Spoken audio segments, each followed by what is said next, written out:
Good afternoon.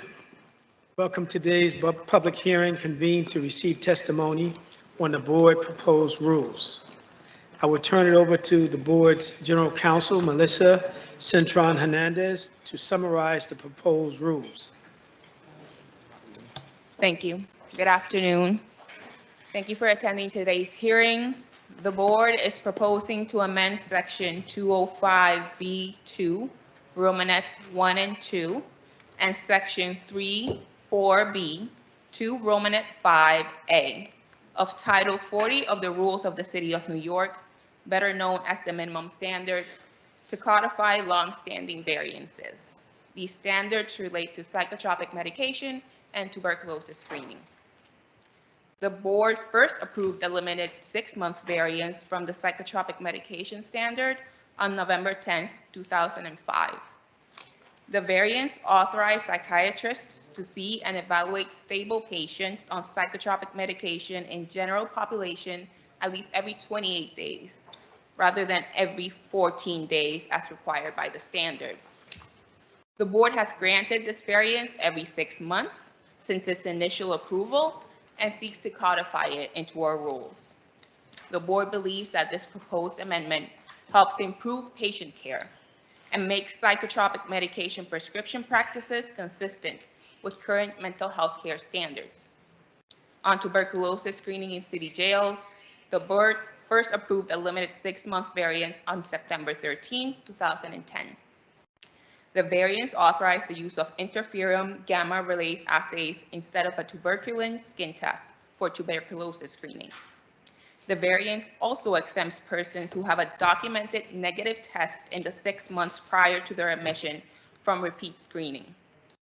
Understanding that healthcare practices evolve and improve over time, the board granted this variance every 6 months since 2010 and proposes codifying it. The board also proposes to amend chapters 2 and 3 of Title 40 of the minimum standards to correct outdated language, such as references to inmates and Department of Mental Health, Mental Retardation, and Alcoholism Services, as well as aligning variance procedures across all sections of the standards and removing references to seclusion.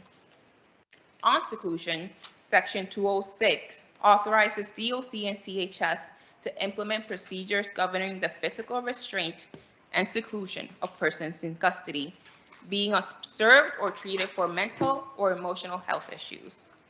Among other requirements about the use of seclusion and the monitoring and release of individuals in seclusion, Section 206 provides that physical restraint or seclusion may be used only upon the direct written order of a psychiatrist, which includes the reasons for taking such action. However, in current practice, CHS neither authorizes nor orders the use of seclusion. Accordingly, the board proposes removing references to the use of seclusion from Section 206. Today's public hearing is taking place pursuant to Chapter 45 of the New York City Charter or the Citywide Administrative Procedure Act. The purpose of this hearing is to hear comments and feedback on the proposed rules from people with lived experience, family, staff, advocates, and other members of the community.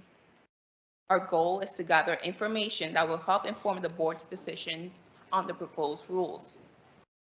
It is not our purpose today to respond to questions, nor will the board debate the proposals. You may submit written comments until the close of business today, February 10th. Thank you to those organizations that have already submitted written comments. We appreciate your thoughtful feedback, which we've already begun reviewing. After the public comment period, the board will finish reviewing all comments submitted, amend the proposed rules if necessary, and vote on the final rules. We aim to hold a vote at the next board meeting or the May board meeting, depending on the extensiveness of our review and revisions based on your written and oral testimony. If you wish to testify in person and have not already done so, please sign up by writing your name on the sign-up sheet outside. After in-person testimony, we will turn to those who signed up to speak virtually. Speakers are asked to limit comments to 3 minutes. We have 3 in-person speakers signed up. The first is Jennifer Parrish, followed by Michael Klinger.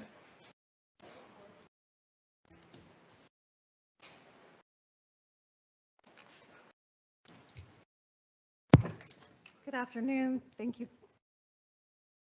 Good afternoon. Thank you for this opportunity to comment on your proposed rules. My name is Jennifer Parrish. I work at the Urban Justice Center Mental Health Project, and I'm a member of the Jails Action Coalition and the HALT Solitary Campaign. Jack and HALT have provided comprehensive comments regarding your standards, but in my testimony here, I want to first start by talking about the changes to mental health standard 205B2 in the original version, and you are renumbering that to be 206B2. The board proposes to codify the longstanding variance, but actually this change goes much farther than that. It would reduce the amount of time, or excuse me, it would extend the amount of time in which people receive their reevaluations for medication. When Correctional Health Services asked for this variance, they did so for a very narrow population, and that's people who are in the general population and have been stabilized on their medication. There's nothing in the proposed rule that limits it to that population. So what we're encouraging you to do is to change the language to make clear that that 2-week review should be happening as it is CHS policy every 2 weeks. And when people are not stabilized, they should have those same appointments with their psychiatrist to get stabilized. Now, after that, in general population, you may want to change it to 4 weeks, but that's not what the standard does here. It's much broader than that. There's also a change that you make without commenting on the reason why, and that's changing psychiatrist to psychiatric provider.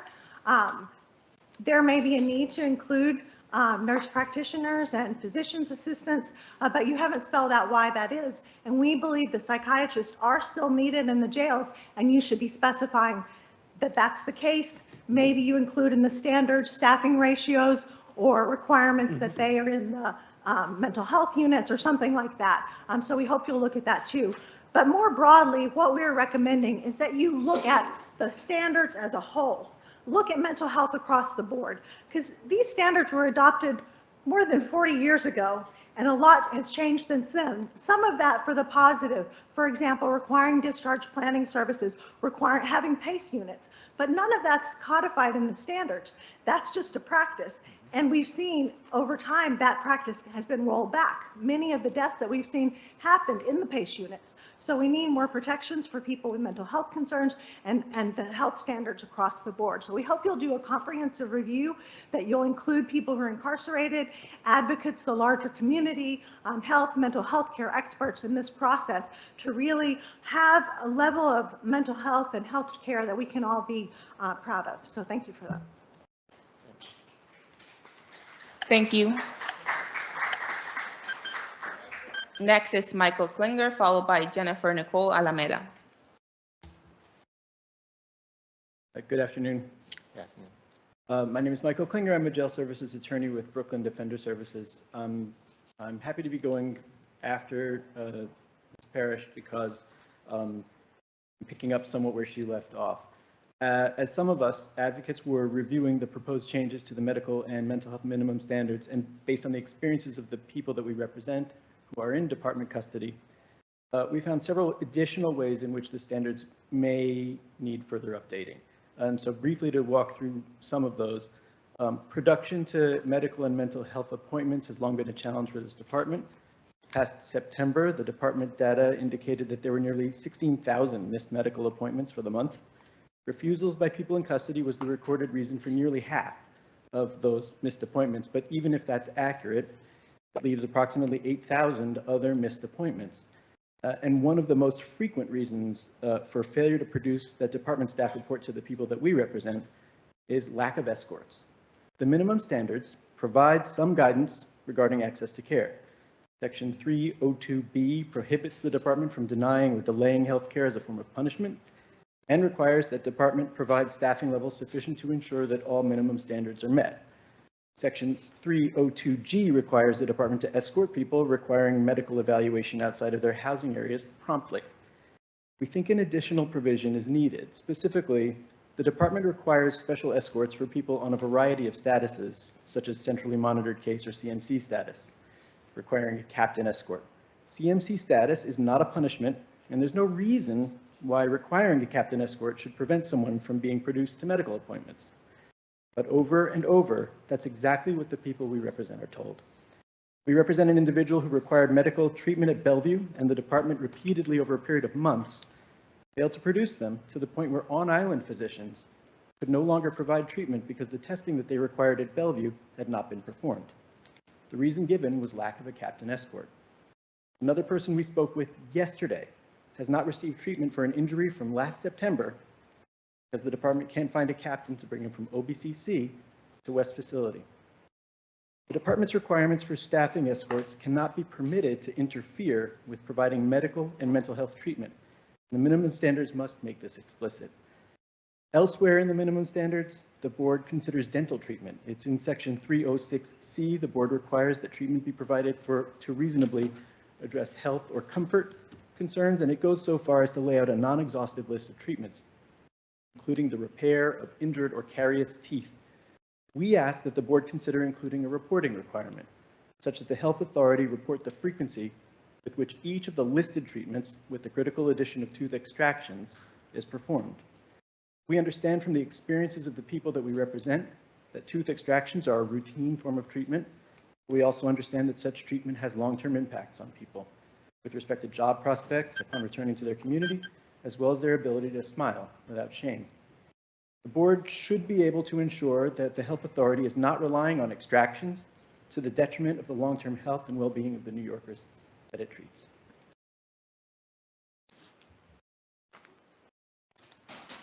Thank you. Next, Jennifer Nicole Alameda. Then we go to virtual comments.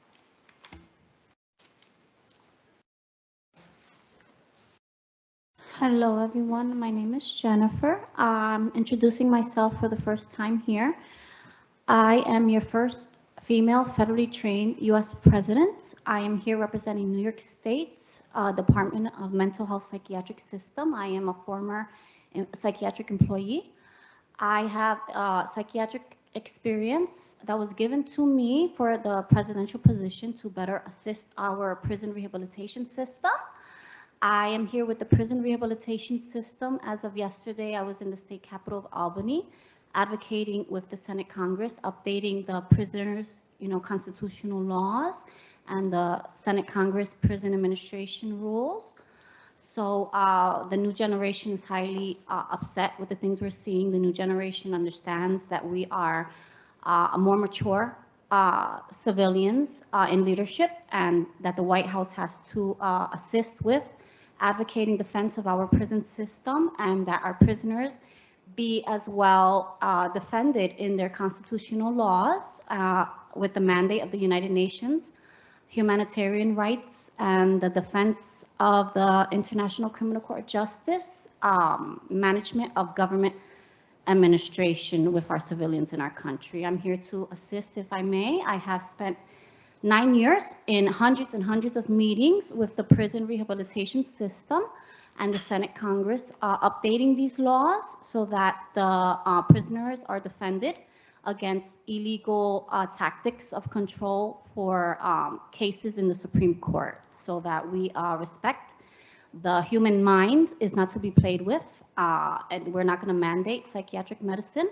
We're going to make sure that every 12 months, prisoners' psyche evals are reassessed by a different doctor, as well as mandating that they be given rehabilitative services so that they know the law. They're given their school books, their education, their mental health services that are more new age, concerning not touching psychotropic medicines, that we understand there are new age medicines that are better for the brain, natural plants, vegetables, new age things that you guys know about, and that we advocate for these things in the Senate Congress with my signature as your first female president. Thank you.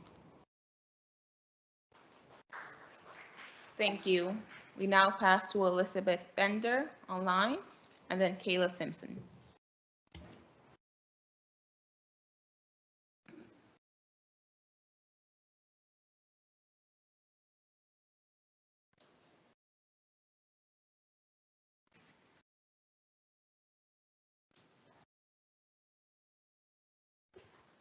Hi, Elizabeth. You should be good to go.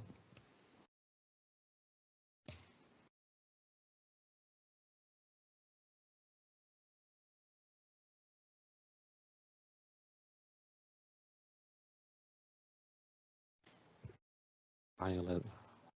Hi, Elizabeth. Are you ready?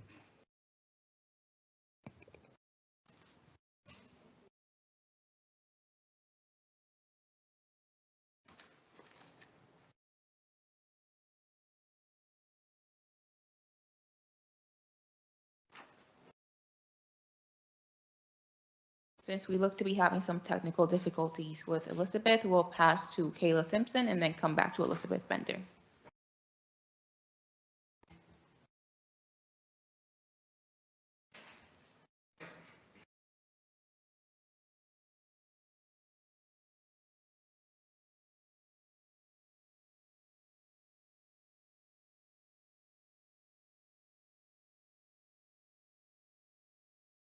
Hi, can you hear me? Hey, Kayla. We can see you. Hi. Good afternoon. Hey, Jim Riley. Thank you so much. Can't hear her. We can't hear you for some reason. Sorry. You can't hear me? Now we can hear you. Now we can hear Okay. you. Thanks, Jim Riley. Appreciate it. Hello, everyone. My name is Kayla Simpson. I'm an attorney at the Legal Aid Society's Prisoners' Rights Project. Thank you so much for this hearing. We really appreciate it. And these comments are meant to supplement our written comments, which we sent to the board yesterday. But I just want to highlight a few things. First, while we appreciate that the board offered this proposed rule in an attempt to make very specific changes, we did want to echo Ms. Parrish's comments about the need for comprehensive rulemaking of the mental health standards. You know, as she said, so much has changed in the jails since these rules were promulgated, and the board should explore how the minimum standards can better reflect that. And we appreciate that the board has a committee to look at the minimum standards, and we think this should be on the list. And I know we don't need to tell the board how critical mental health interventions are. Of course, we all need look no further than the board's death reports to see the cost of failures to address mental health needs. So we just urge the board to take that up. And our letter reflects specific concerns and suggestions regarding each change proposed by the board in this round of rulemaking, and I won't recycle them now. And if it's critical to ensure that the language reflects the changes the board intends to make, and that's the purpose of our letter. But I did want to take a moment here on changes to variance procedures. We appreciate the desire to synthesize board procedures across sections, but we shouldn't do that at the expense of specific notice requirements, which unfortunately we think these proposed rules do. You know, the public and other relevant stakeholders must have the ability to meaningfully engage, to see what variances are proposed and to weigh in on them. And until this rulemaking, the mental health standards had specific requirements to accomplish that. But Section 1 of the minimum standards doesn't. And when we're conforming Section 2 and Section 1 together, we can see the harm that can come from that. You know, there have been times in the past where DOC under Section 1 of the minimum standards has proposed a variance the morning of a public meeting. And of course, that's not a recipe for meaningful engagement. And it's led to mistakes, it's led to unnecessary harm and variances that have had to be quickly revisited. So we shouldn't recreate that problem here. And finally, I just wanted to advise quickly that the board eliminate the continuing variance mechanism. That is, allowing variances that continue indefinitely. Because when a variance continues indefinitely, it's not a variance, it's a rule change, and it hasn't undergone the process that's required of rule changes. So in our opinion, the board should not permit that because it's not consistent with the meaning of a variance, and it's not consistent with the oversight obligations on the board set forth in the city charter. So that's all for now. Thank you so much.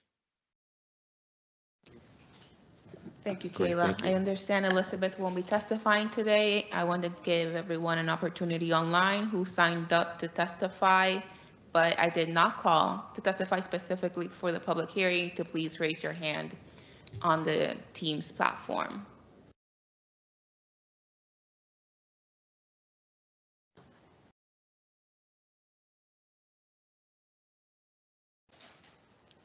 Seeing none, I'll pass it over to Chair Sampson. Thank you. Thank you. General Counsel Melissa, and thank you all who shared comments. The hearing is concluded. The board's public meeting will start in 5 minutes.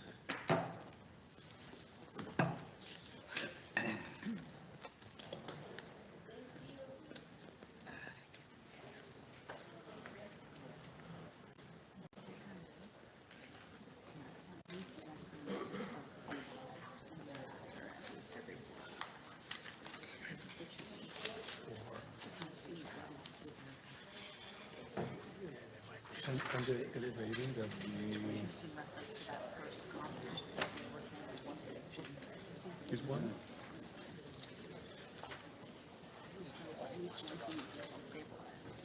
And these requests are kind of looking at the standards, but we're not looking, we're not planning to do that already. No. That's a big, We got it early.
Just update on notice, we're going to be waiting a few more minutes for the department to arrive.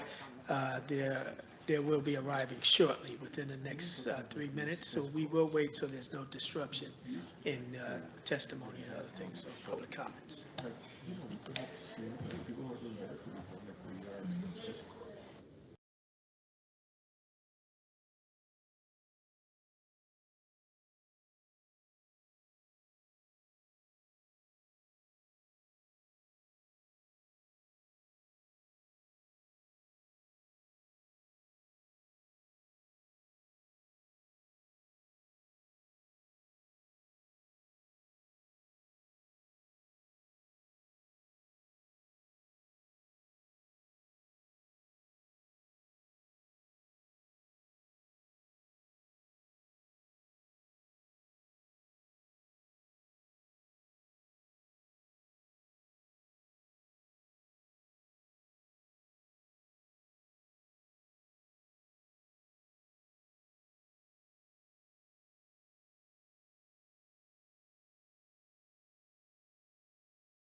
timeframes for public comments to give.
Good afternoon. We have a quorum of members present this afternoon, and the New York City Board of Correction, February 10th, 2026 meeting is now in session. Our first order of business is a vote on the agenda for today's board meeting, which board members have received. Will a board member move for a vote to approve the February 10th, 2026 meeting agenda? So moved. Will a board member second that motion? Does any member have edits or comments on the agenda? All in favor of approving the February 10th, 26 agenda, say yes. Yes. Any opposed? The agenda is approved. Our second order of business is a vote on the draft minutes for the January 13th, 2026 board meeting, of which board members have received. Will a board member move for a vote to approve the January 13th, 2026 board meeting minutes? So moved. Is there a second? Second.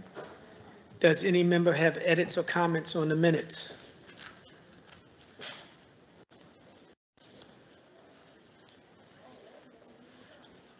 Hearing none, all in favor of approving the January 13th, 2026 board meeting minutes, say yes.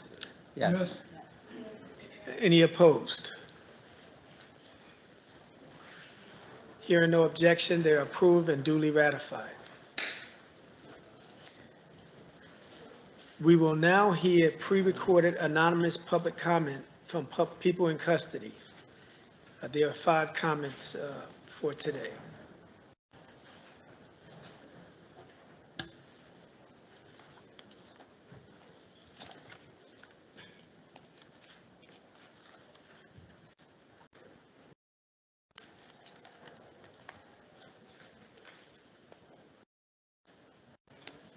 Based on audio quality and speaker cadence.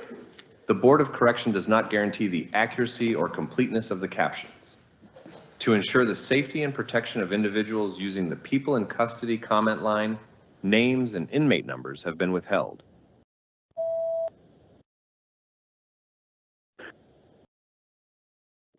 Good morning. My name is booking case number.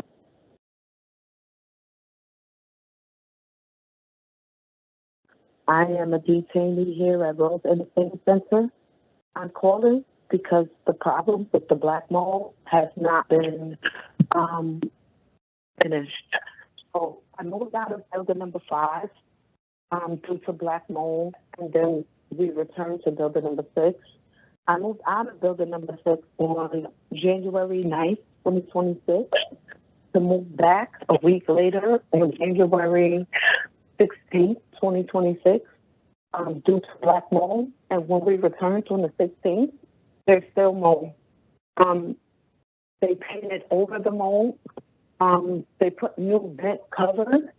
There's still growing mold visible in building number 6. The problem was not solved. So they moved us in not only with the black mold, but with fresh paint. I have upper respiratory issues due to this black mold problem. I'm currently undergoing a lot of testing with the pulmonary doctors, breathing in my lungs due to this black mold problem. And it almost seems like the Department of Corrections, the commissioner, or maybe even the warden, is trying to cover up this problem. There's nowhere for this woman to be housed in the jail because the men has moved into the jail. So with that being said, they are forced and crammed into an area that is very unsafe. They're not doing anything to get rid of the mold that's inside of the vent. It grows out of the vent. It grows along the walls. It spreads to the cells. Building number 5, 6, and 7 share the same ventilation system, so they have the same problems.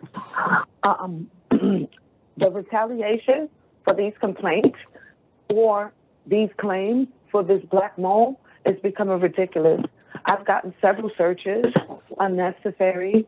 Right now, they're currently trying to make me a red ID, stating that they found a weapon that I've never seen, and I was not present for a search. So with that being said, I'm a little bit afraid as to what they'll try next because of this complaint, but I cannot stop complaining because my breathing and my upper respiratory issues never existed before I came to Rosen Senior Center. Just to give you a little bit of history about myself, I've been here for 3.5 years for, yes, a murder charge. There's no offer. I do not. And I attend court every 5 months.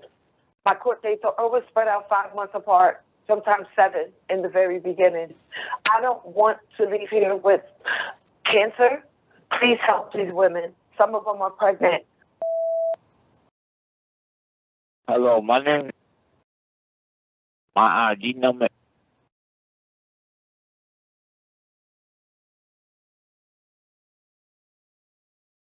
And I'm in West Facility, being held against my will. I'm in the cell 23 hours a day. I'm trying to get out of here, and they're holding me here because they're mad because I filed a lawsuit against the OC.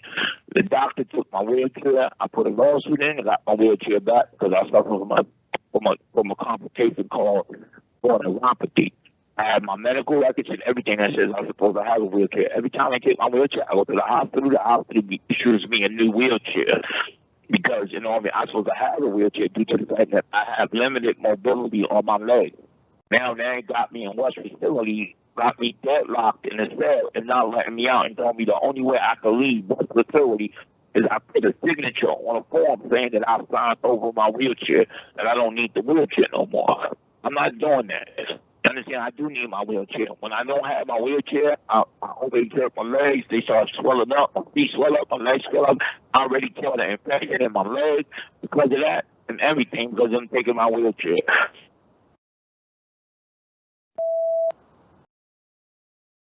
My name is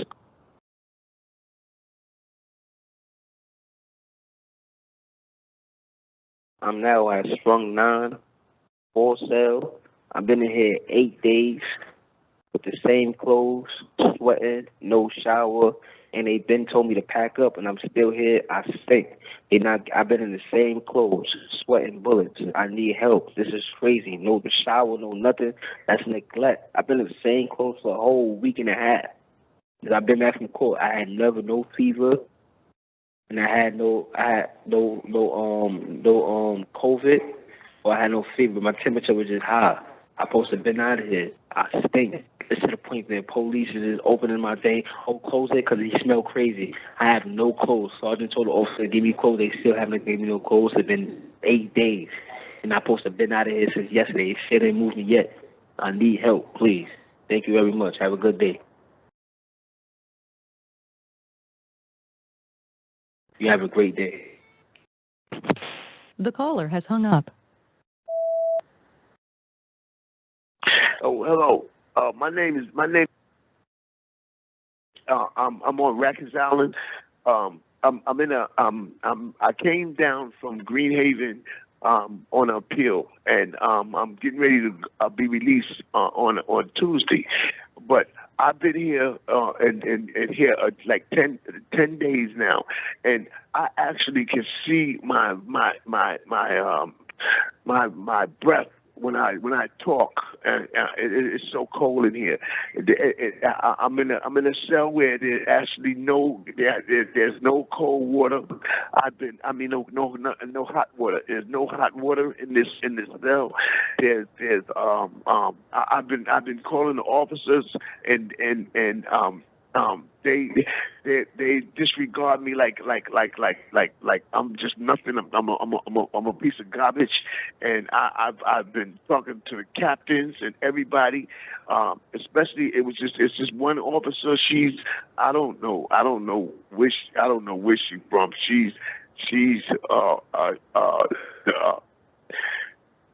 Oh man, her badge number is 1.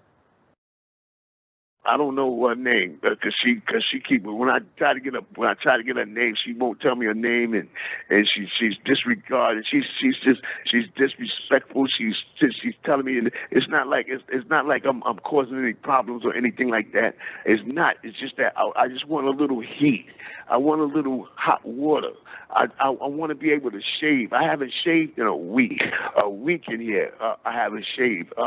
And I don't. I'm getting ready to be released. I'm getting ready to be released because of my sentence was 12 to life. They sentenced me to. And now I'm being released because of ineffective assistance of counsel. That's my that's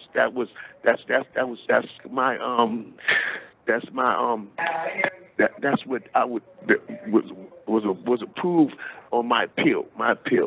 Tomorrow, Tuesday, I'll be released out of here, and man, it's shameful the way this is happening in the current. And I just don't know what else to say. I don't know what else to say. And I'm in a corner with 2 blankets on, and I'm trying to stay warm in here. And I'm like. I try to stay there, a fetal position to stay warm. Okay, I say I reached the end of my recording, but that's all. I just can't deal. Yes, how you doing? My name is. In case that was.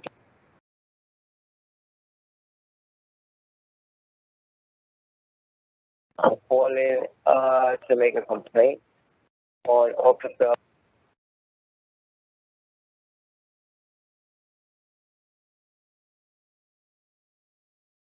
Yeah, my life in jeopardy, and I think somebody needs to speak to her about that. I shouldn't have to walk around worrying about officers trying to retaliate for nothing because I asked a simple question and she doesn't enjoy her job or even appreciate it. Her attitude is disgusting and it needs to be discussed in further detail.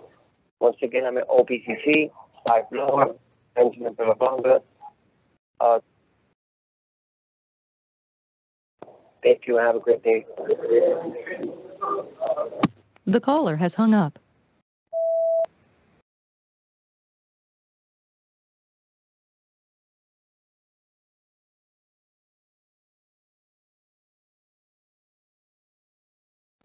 All who left public comments or on our dedicated lines for people in custody. I also like to say that the redacted comments have been shared with the department.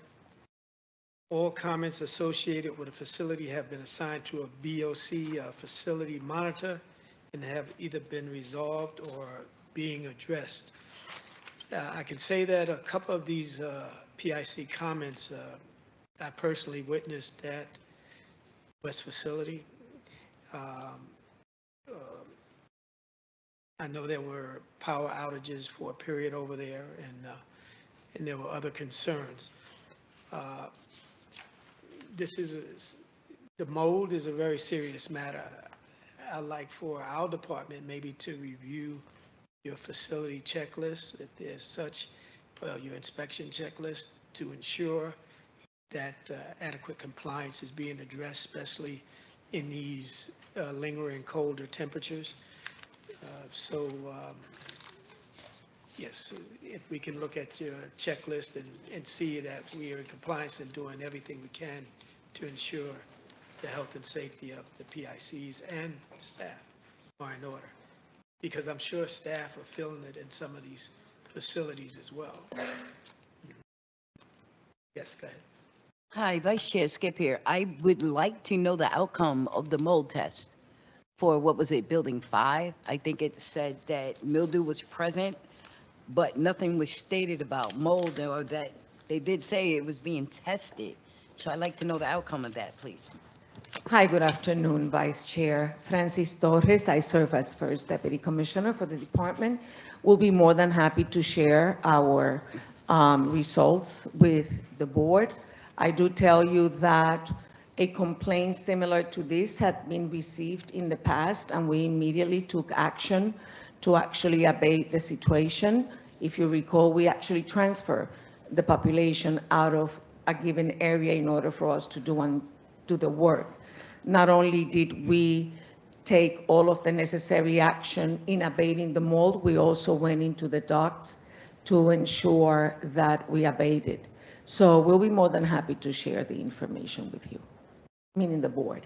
Thank you, First Torres. But it said that the mold was painted over. Is No, that the ma'am. necessary No, ma'am. remediation? No, it was a complete remediation followed by an independent company to come in and evaluate the work that we had done. Thank you. You're welcome.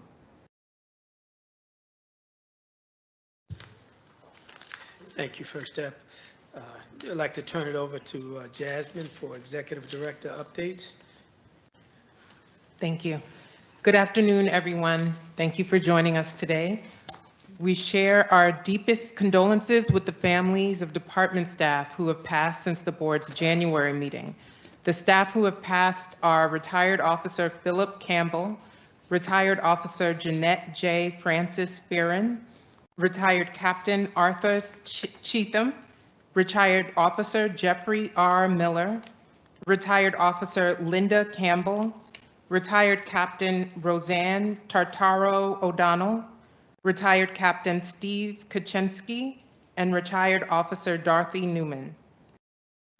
Regarding census data, as of February 9, 2026, there were approximately 6,817 individuals in department custody, and broken down by facility as of February 9th, in Bellevue Hospital Prison Ward, 59 individuals, Elmhurst Hospital Prison Ward, 10 individuals, EMTC, 1,379, GRVC, 869, NIC, 296, OBCC, 1,413, RESH ESH, 116, RESH non-ESH, 488, RMSC, 449, RNDC 1,048, and in West Facility 689.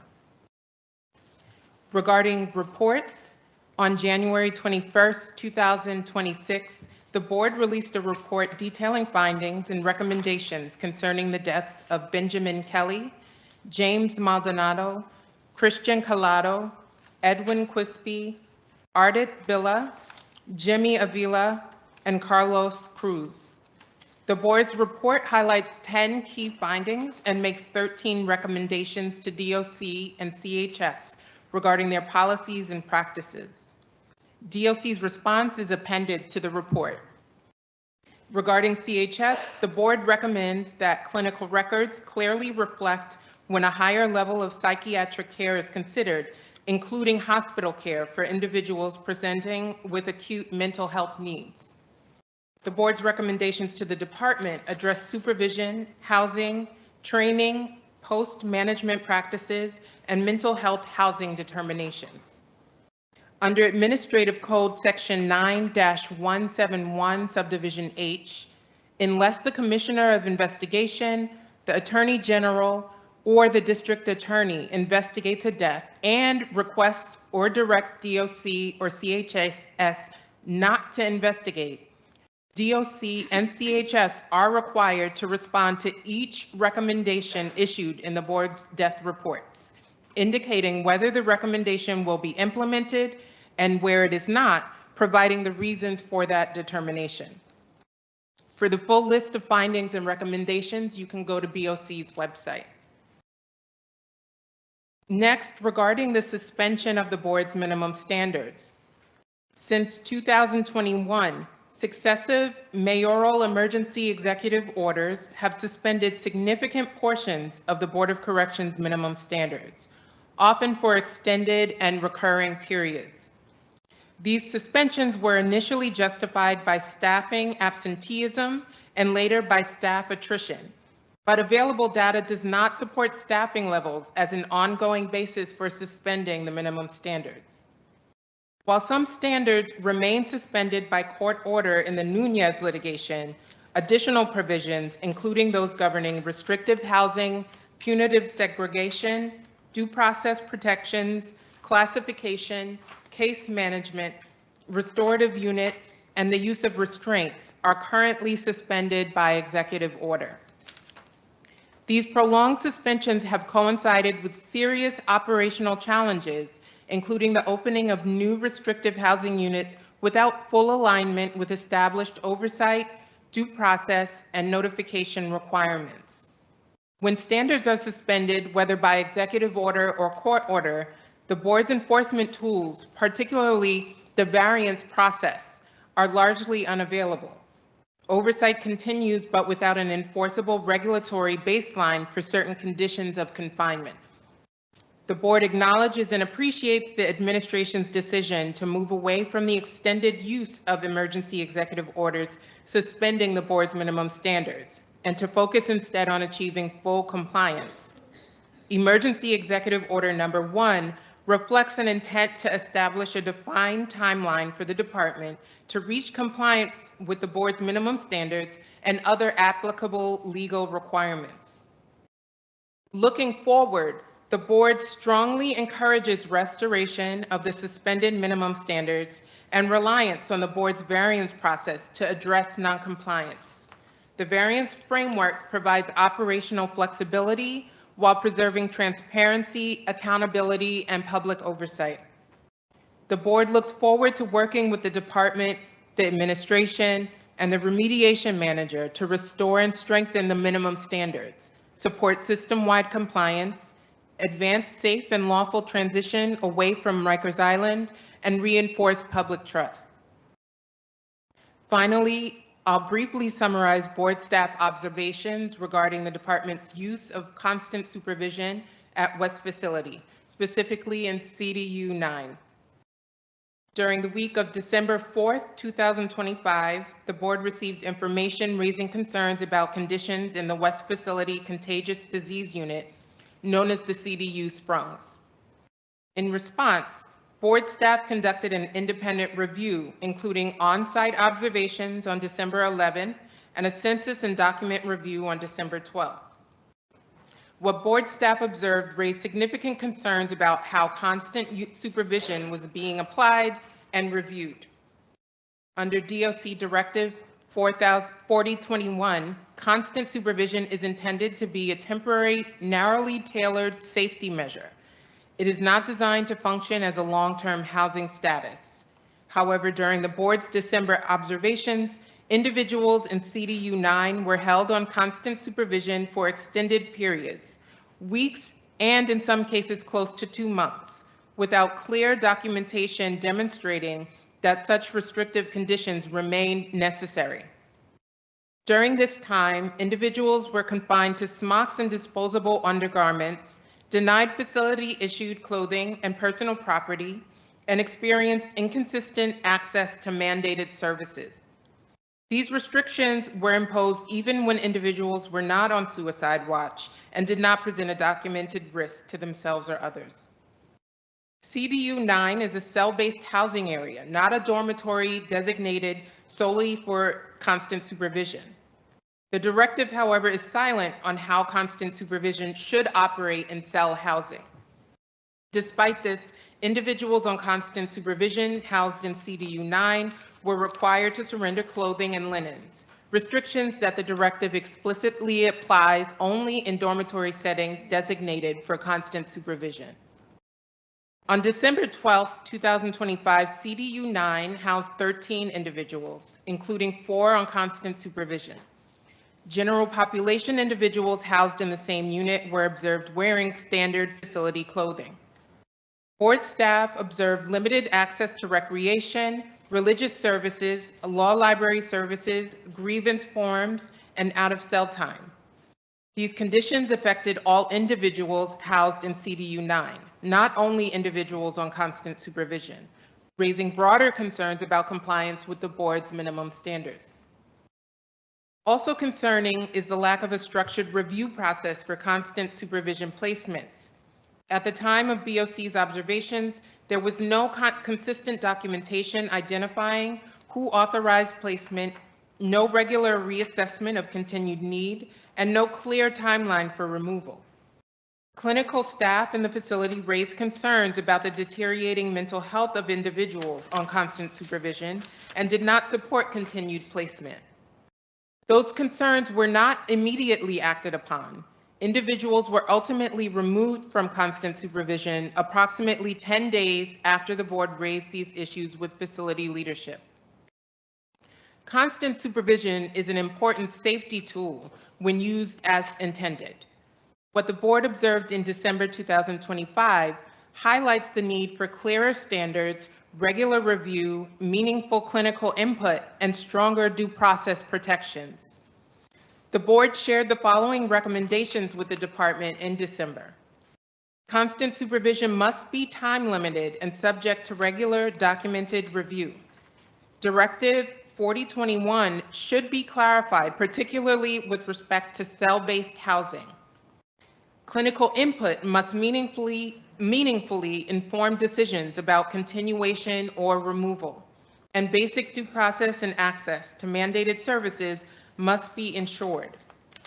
The board looks forward to continued engagement with the department on these issues and to ensuring that constant supervision is used appropriately, humanely, and in compliance with governing standards.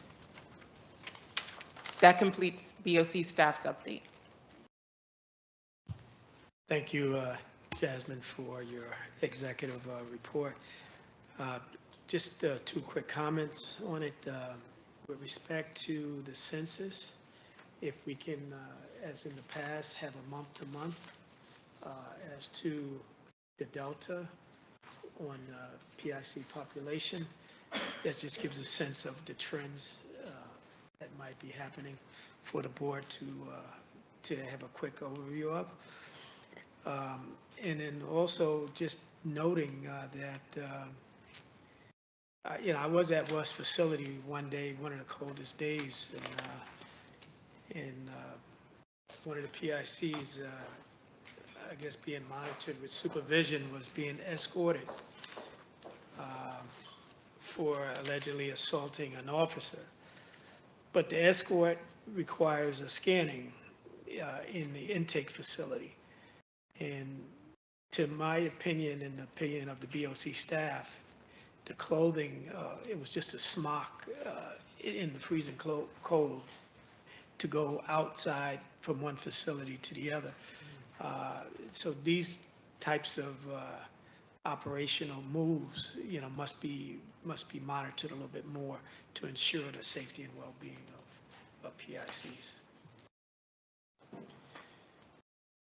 We will now move on to board action items. Board statement regarding the mediation manager appointment. Prepared statements regarding new and former DOC commissioner. Resolution initiating rulemaking access to counsel. On December 12, 2025, the board received a joint petition for rulemaking concerning the proposed rules relating to access to counsel from the New York County Defender Services, Brooklyn Defender Services, the Bronx Defenders, Neighborhood Defender Service of Harlem, and the Legal Aid Society Criminal Defense. The board intends to initiate rulemaking through resolution today. Jasmine, would you like to read the resolution?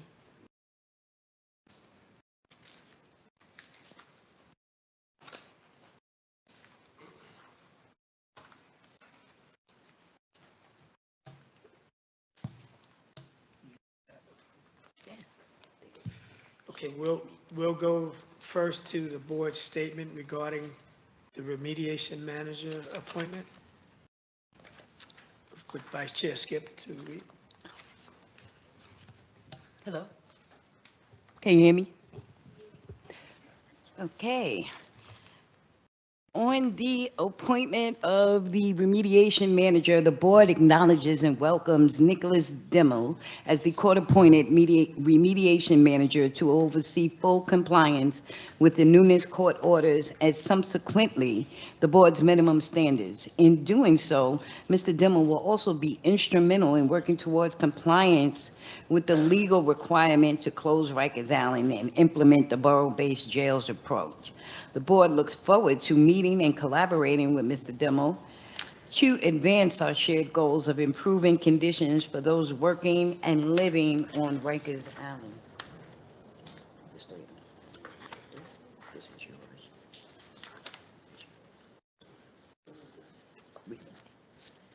On behalf of our chair, on behalf of the New York City Board of Correction, I am honored to extend our heartfelt congratulations to Stanley Richard on his appointment as the Commissioner of the New York City Department of Correction.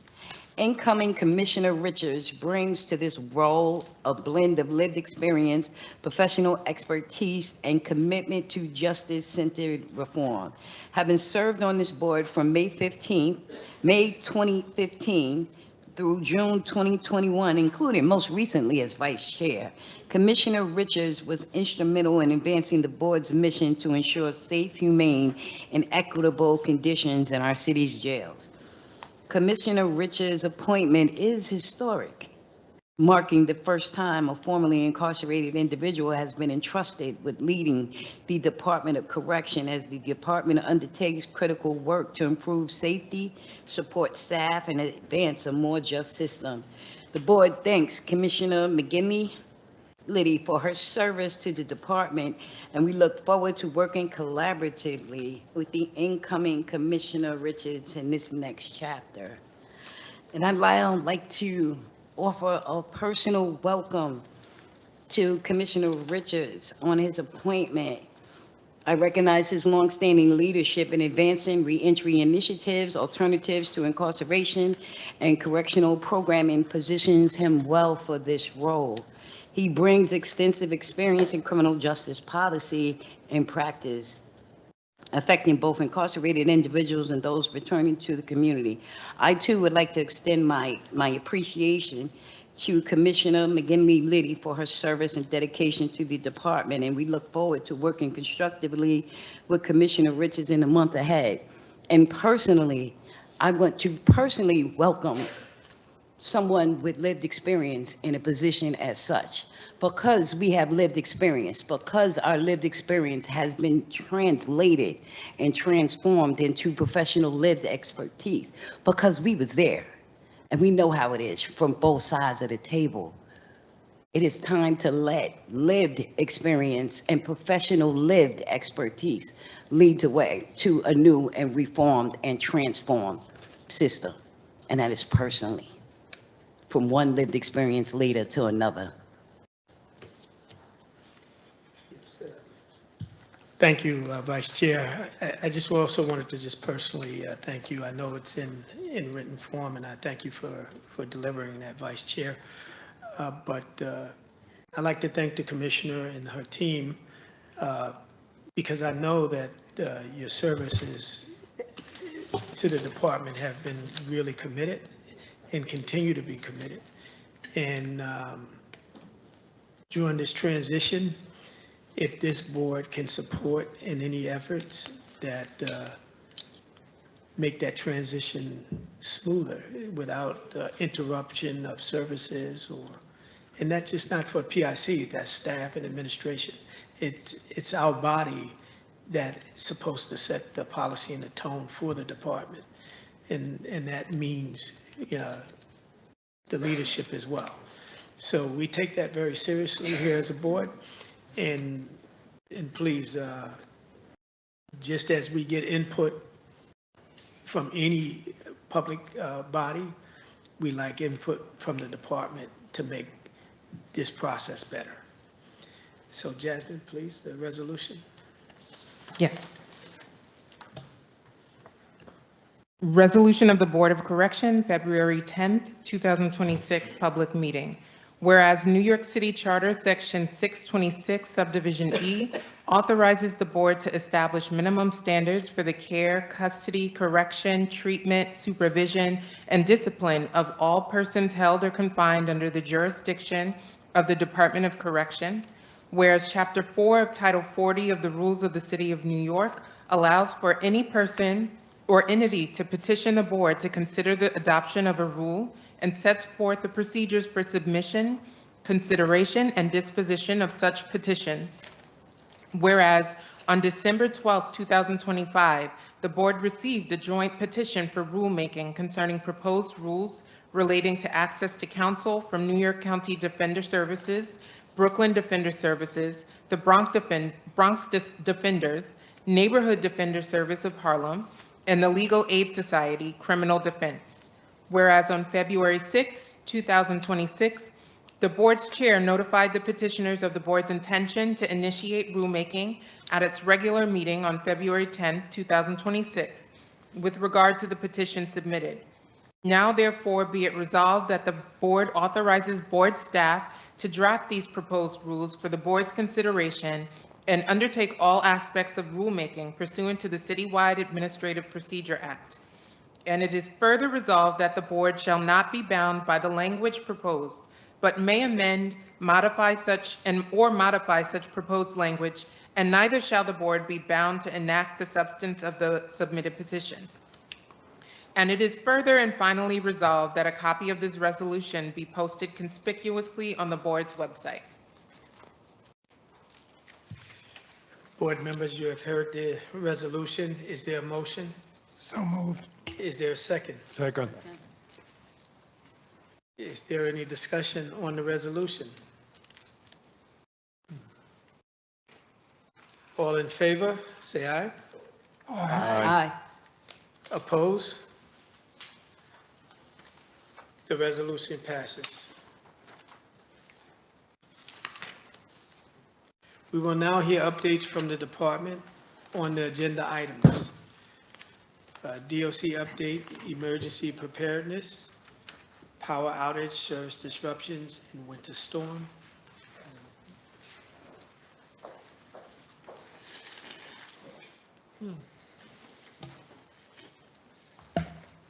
Good afternoon again, members of the board.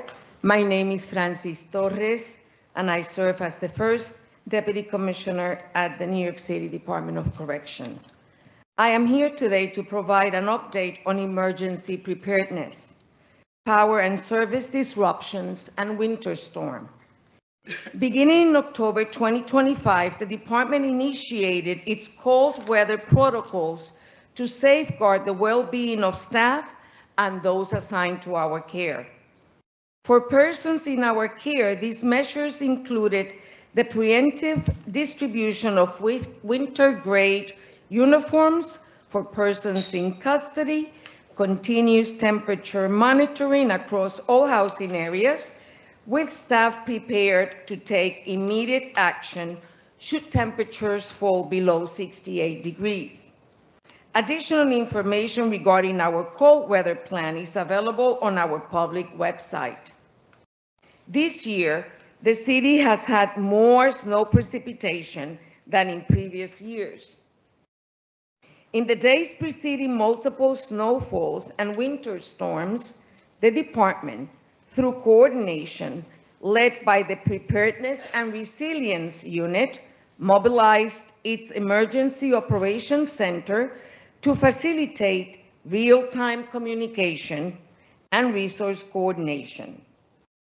Maintenance teams commenced salting operations ahead of each storm, deploying specialized equipment to ensure that all pathways remain passable for the secure movement of staff, persons in custody, and visitors. Simultaneously, Facilities Maintenance and Repair Division, known as FMRD, staff conducted comprehensive exterior integrity checks to identify and address potential structural hazards and conditions evolve. Despite these extensive preparations, the subsequent weather conditions created an unforeseen challenge beyond the department's control. On Thursday, January 22nd, the accumulation of moisture from the snowstorm on January 18th, combined with necessary island-wide salting operations in anticipation for a severe snowstorm expected that upcoming weekend, impacted our external utility infrastructure. The combination of melting snow and road salt infiltrating underground systems corroded electrical cables and caused equipment failure. This issue was not unique to Rikers Island and contributed to similar localized service disruptions citywide. In response, FMRD took immediate action to mitigate impacts to the department's power systems.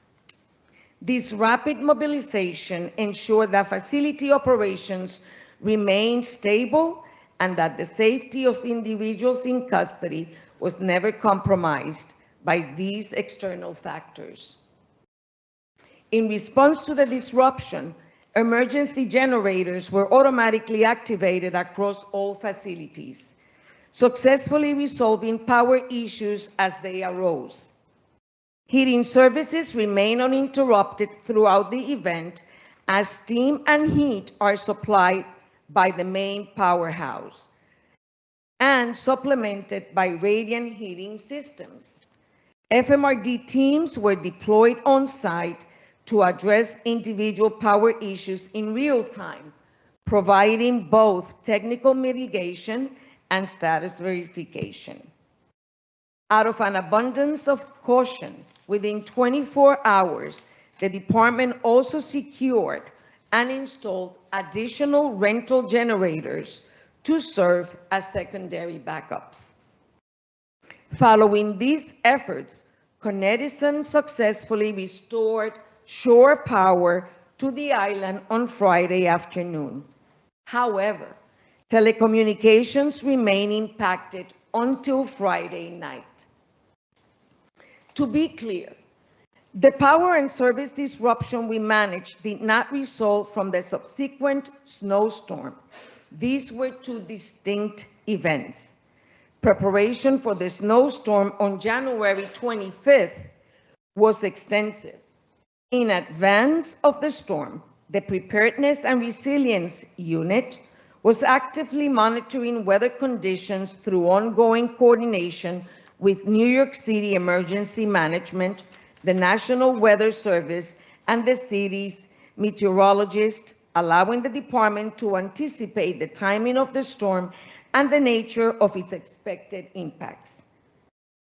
Coordinated by Preparedness and Resilience Unit, the department communicated across divisions to ensure operational readiness, including inspecting snow removal equipment, backup generators, heating systems, and power infrastructure to confirm that all were staged and fully operational, verifying that adequate fuel, salt, and brine were on hand. Staff began bringing and brining and pre-salting critical access points several hours in advance of forecasted snowfall, and resources were staged to support snow removal across all facilities. The department also ensured that additional staff were on site throughout the event, including skilled tradespeople such as plumbers, oilers, electricians, heavy equipment operators, and stationary engineers to immediately address any emergencies that arose. In addition, the department confirmed that heating systems were operational and that protocols were in place to ensure that any reports of temperature or water issues in housing areas would be promptly escalated for review. Essential supplies were stocked in both the central house and facilities in advance of the storm, including cuts, linen, cold weather gear, lighting equipment, and water to support both staff and persons in our care. Facilities confirmed adequate supplies and additional provisions were provided to the facilities in need. The department also ensured that vehicles were prepared for court operations and that kitchen equipment was operational. Messaging was prepared for families of people in custody through the department's public-facing website, social media, and 311. The department also communicated with staff through internal communications.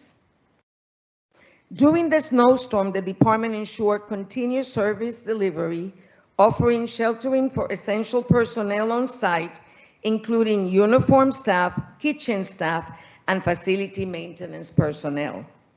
This proactive staffing strategy ensured that nutritious, hot meals were provided without interruption, island roadways remain accessible, and all critical posts remain fully staffed. In addition, the department implemented a complimentary shuttle service to support the safe and reliable transportation of members of service to and from Rikers Island. While safety concerns necessitated the temporary suspension of certain in-person services on Sunday, January 25th, the department used its digital tablet platform to ensure continuity of essential services. This platform provided real-time updates regarding court closures and mandated programming, ensuring individuals in custody remain fully informed. Through partnerships with Securious Technologies and Idovo application, the department provided a wide variety of supplemental services, including academic courses, workforce readiness training, and digital library with mental health and wellness resources. To further support recreational needs during the storm, complimentary movie access was provided from January 23rd through January 30th, in addition to access to other idleness reduction opportunities. Following the conclusion of the storm response, all operations and in-person services resumed without delay. The department remains committed to leveraging both personnel and technology to maintain the continued reliability of essential services. We're also committed to learning from these events and are actively engaged with external partners to secure funding needed to address long-term infrastructure challenges and strengthen the reliability of essential services for our staff and those in our care. Thank you. Thank you very much, First Deputy Commissioner. We'll now look for the briefing. First, are there any questions for Member Stasso and then Vice Chair Skipper? Hi. How are you? I'm good, thanks. Is my mic working? Can you hear me? Thank you for that. It sounds like you did an enormous amount of preparation and really worked hard to make sure that services remained in place. I was hoping you could describe a little bit more sort of how continuous temperature monitoring works. I'm curious specifically about what areas are monitored, dorms, cells, common areas, intake areas. I remember from my time at Rikers that some areas are quite warm, other areas do seem to get quite cold. I know there must be challenges with the physical plant in terms of keeping the heating, consistent throughout, but I'm curious also about, is the measuring happening at night when the temperatures drop? What happens when the temperatures drop below 68 degrees? How does that get escalated? What do you do about it? It'd be great if So you let could me share. bring our acting assistant chief, Caputo, to give you a little bit more detail on that. I do tell you that immediately when it is going below 68, the commands are expected to make notification to our facility maintenance, meaning the FMRD team assigned to the jail. Usually and traditionally, that happens to be our supervisor of mechanics assigned to the jail. And they are the ones who actually respond to the emergency to abate the situation.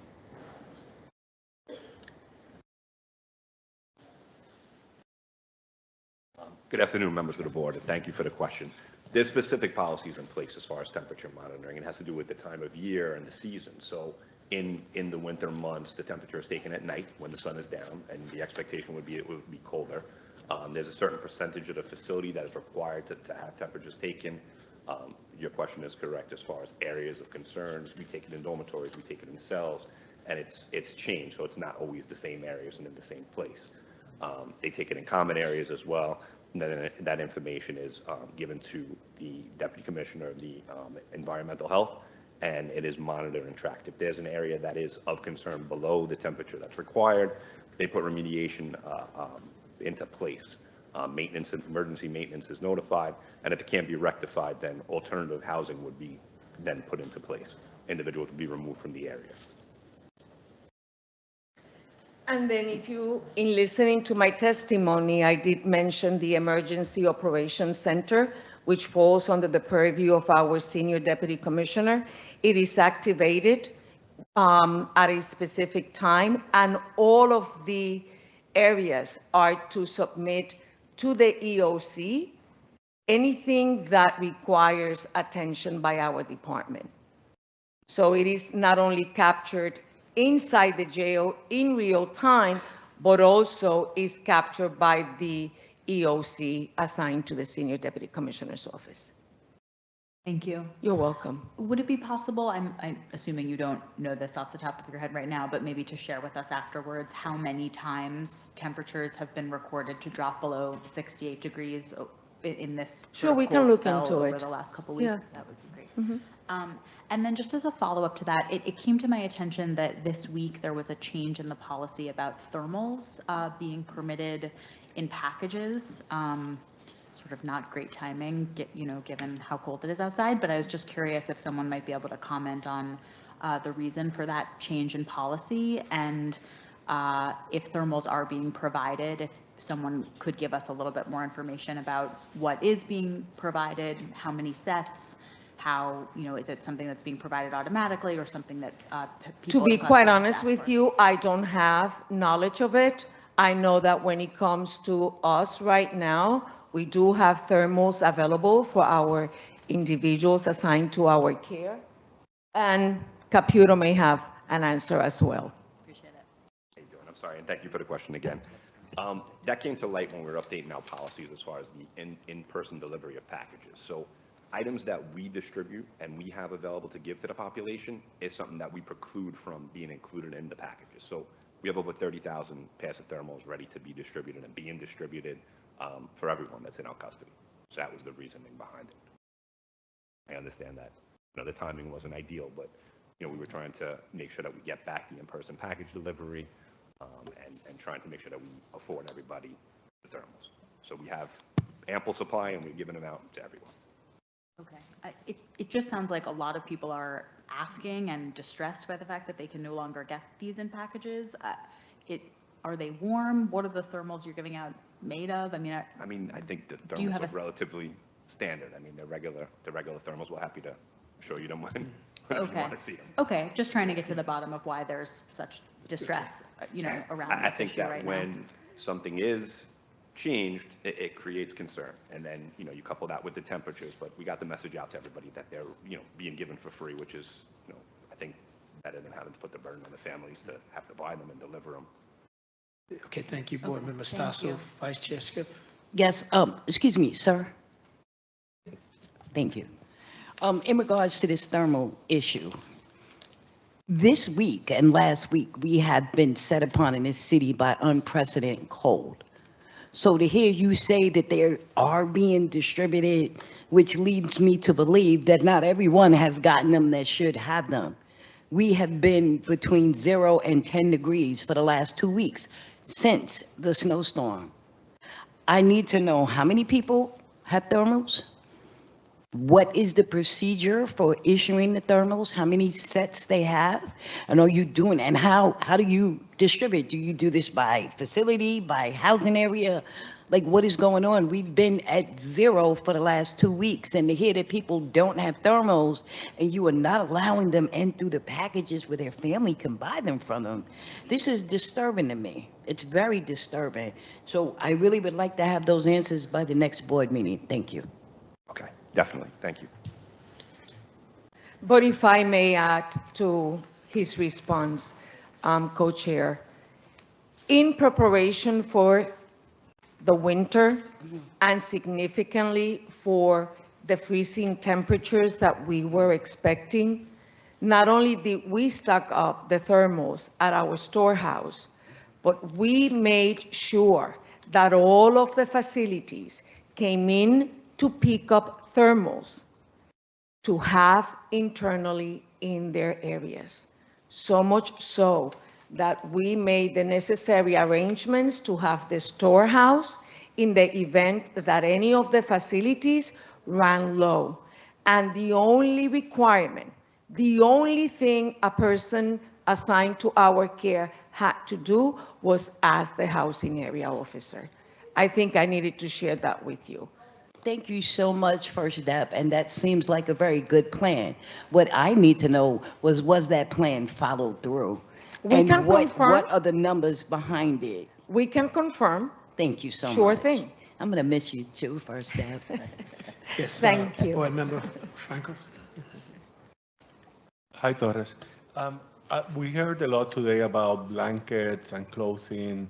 Can you explain a little bit more about why it's not getting to folks from the reports that we heard So today? to be quite honest, we will have to look into it, because what I think it's my obligation to share with you, in preparing for any storm, we always put online internal phone calls, not just with the members of the executive team, but every member who leads a jail, from a warden to an assistant commissioner to deputy wardens.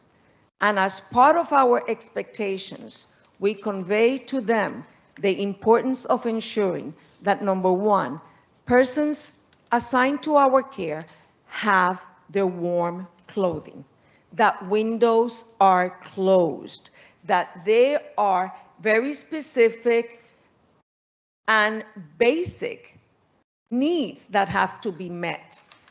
Those phone calls are ongoing, and they go for the entire duration of a storm.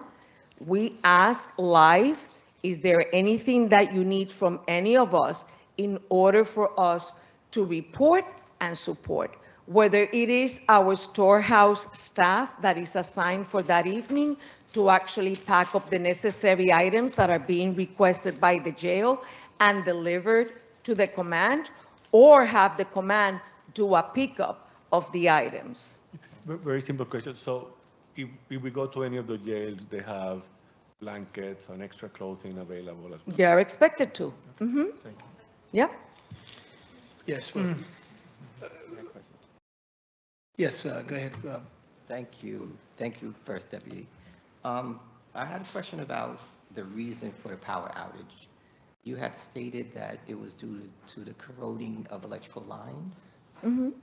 And it sounds as if you've taken exhaustive measures to, mitigate that. Are there any contingency plans in the future to prevent that from happening? So we are always prepared. For an example, Not only have we relied on the generators that we currently have, in addition to the backup generators, we also increased the number of rental generators that we have. When it comes to the situation that we experienced, which is not uncommon, our FMRD, in consultation and direct work with Con continue to address, just to make sure that our cabling is intact. And it is an ongoing process. Thank you. Sure. Board Member Stasso. Just one follow-up question about something you just said about the windows. My understanding from the last Benjamin Monitor report was that there were, I think, hundreds of inoperable windows. I'm wondering if it would be possible to get us sort of an updated count on that and have a better understanding of how that may be contributing to low temperatures and, you know, what gets done in terms of work We can orders look to into try to that. fix those. That would be great. Yeah. Thank you. In that report and follow-up to Board Member Stasso, I've observed just through personal encounters that some PICs demand their windows remain open. So is there refusal in that report as well, or do you mandate that they be closed during? So we actually work with everybody to make sure that the windows are closed, because it throws off not just their cell, but the entire housing area. But we will look into what it is that we have available to share with you. Okay, thank you. And now we'll look at DOC briefing, implementation of DEF report recommendations. Thank you. Thank you.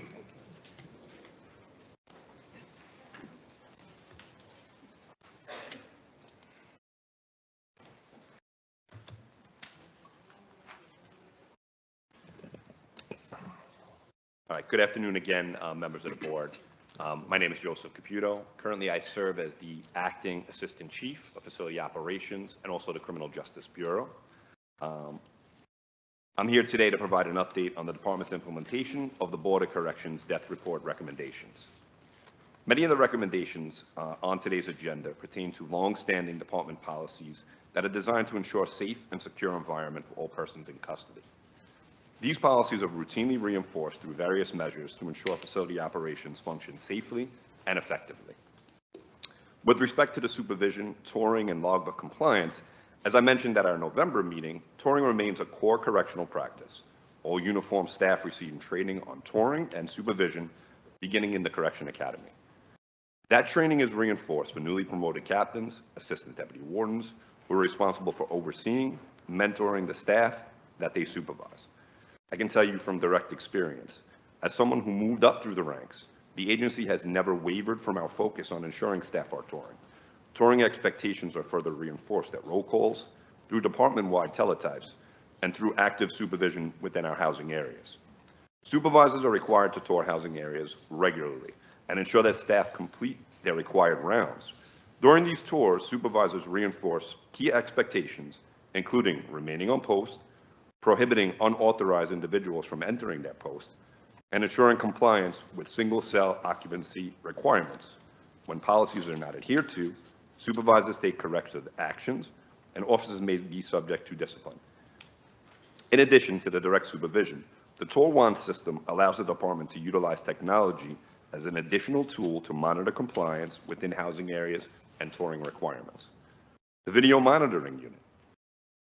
This unit also serves as a supplemental oversight tool, but is not designed to provide continuous monitoring of all housing areas. The department prioritizes active and direct supervision and care on the ground. Officers who are physically present in the housing areas and are able to respond immediately to emergencies and support the people in custody in real time. This is particularly important for critical posts, including those within program for accelerated clinical effectiveness, or outpace units. Facility leadership is consistently reminded to prioritize maintaining appropriate staffing levels required by policy. And in December of 2025, the PACE units were fully staffed approximately 76% of the time. While staffing challenges persist, the department continues aggressive recruitment efforts to strengthen staffing levels and sustain appropriate supervision. The department also recognizes that staff are its most critical resource and that effective training is essential to ensuring timely and appropriate responses during emergency situations. Officers receive training in cardiopulmonary resuscitation, automated external defibrillator use, and also Narcan administration, as well as first aid. Suicide prevention and intervention and conflict resolution, crisis intervention during, and also they receive training during, regarding crisis intervention.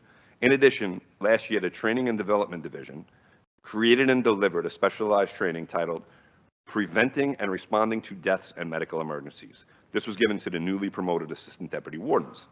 The department has also developed a comprehensive medical emergency curriculum, which was approved by the Federal Monitor at the end of January. And the Training and Development Department is currently developing and implementing a plan for in-service training for staff. And the current recruit class is expected to receive this training. Collectively, these efforts reflect steady progress in the department's work to enhance safety for people in custody and as well as staff. We recognize that there is more work to do, and the department remains committed to pursuing thoughtful practices that support safe and well-maintained jails and well-managed jails. As we stand in the shadow of the Borough-Based Jail Initiative, the department will be exploring a deeper assessment of all our policies to ensure that we are clear and aligned with the best correctional practices. Again, real, meaningful, and sustainable change must be ongoing for it to have a lasting impact. We continue to welcome the board's support and transform and modernize our agency.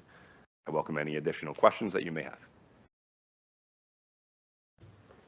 Board Member Stasso.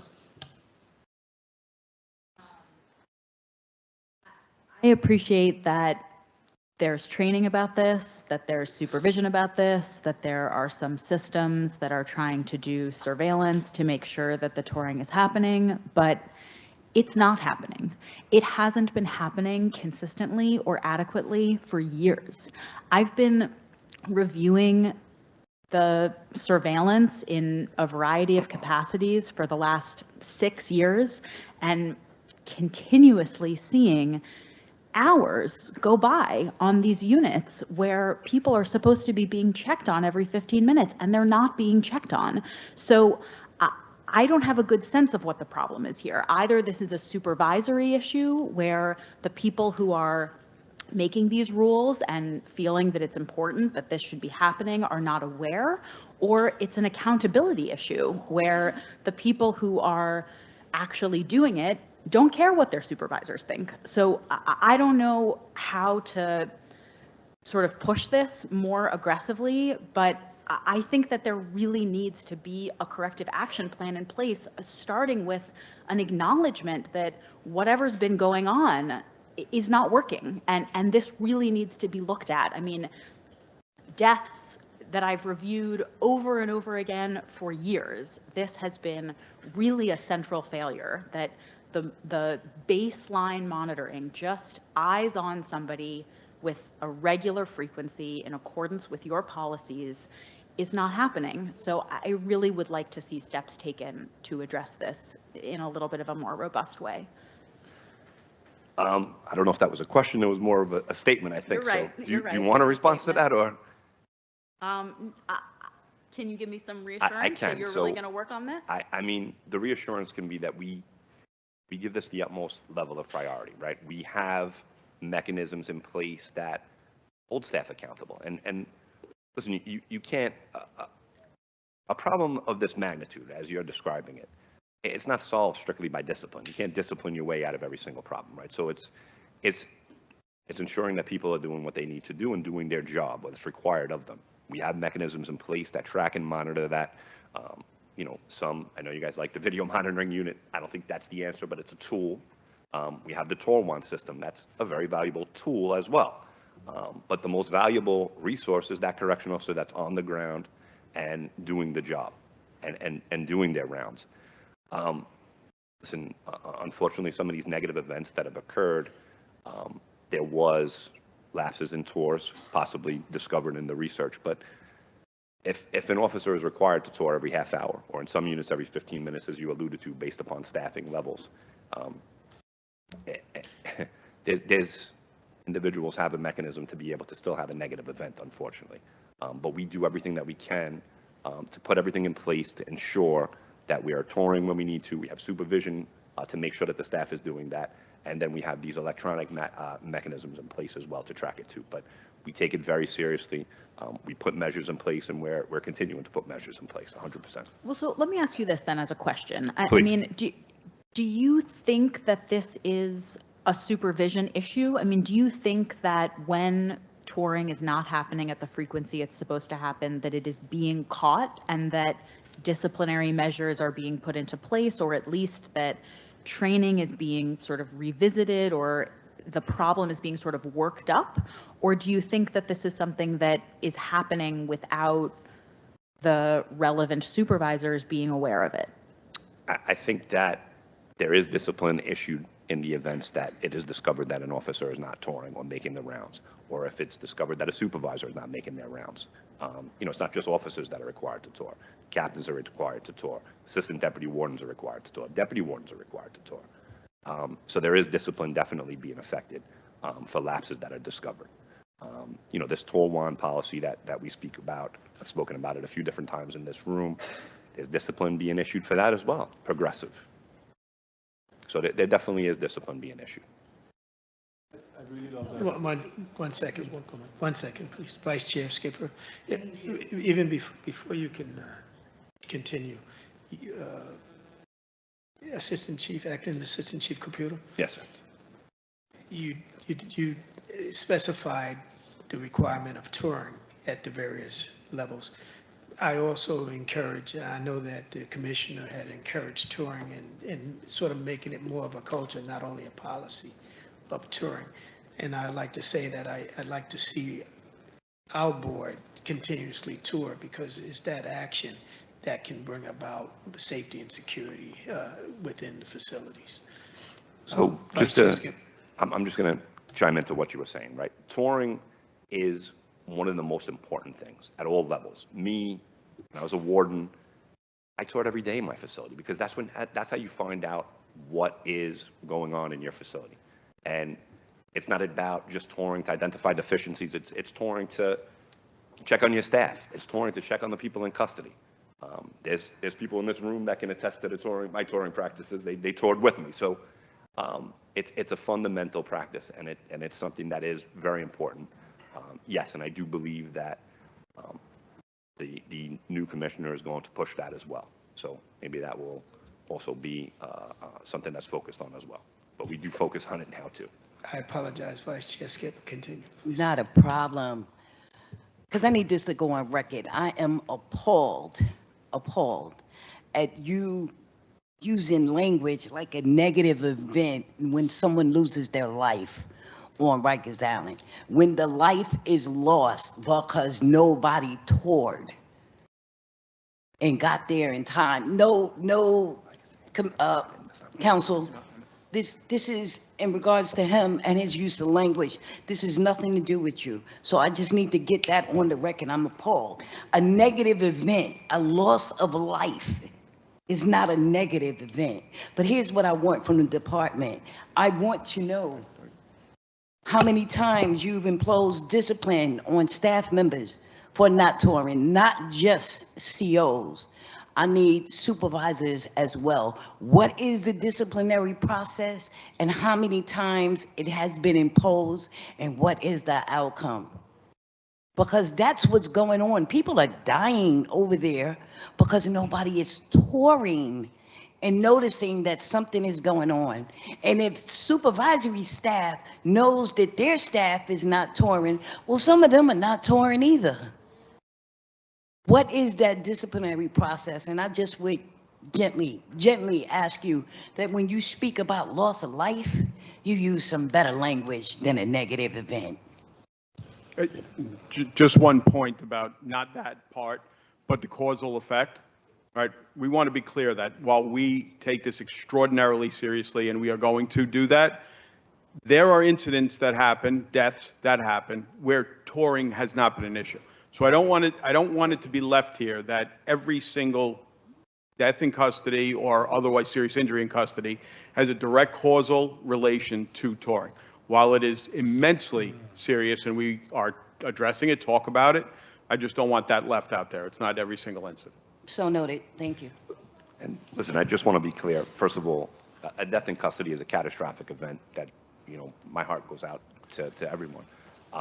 That's not only what I was alluding to, or even at all. We have different self-injurious behaviors that I allude to where, people commit self-harm. It wasn't a negative to people dying in our custody. So I just want to apologize if I offended anyone. Okay, thank you. Board Member Franco. Thank you for clarifying that. I wanted just to make a comment. I mean, part of the challenge is that we're talking about it like a transaction, like a group of people just move around and you tour more and you look more. And one thing that actually, to give credit to you guys, administration, you see the difference when people are not about the task, but it's about an ultimate outcome. And I think I've seen that particularly in the, how you call it, Commissioner Torres, the dorm halls, like you're focused on actually creating relationship, getting to know the young people, and making sure that they will achieve and connect to go to school. And I think, we could continue to talk about touring, but the reality is that you have a system that actually undermines the ability of people connecting to each other, either through the movements, either through clarification, even the way you divide staff. So I think part of your challenge, which I think you're trying to allude to, is that people are not connecting. I mean, I know you have worked on this, and I would love to hear in the future more about it, but having consistent teams of staff per units that actually work with the same people, are those things making a difference? Because the reality is that you can be completely ignored in Rikers and no one knows you. And that's not right. I mean, that actually undermines our role of rehabilitation. No, I think that study staffing is immensely valuable. Officers that, work in the housing areas that know the people in custody that are, under their care. Is that happening? It is happening, yes.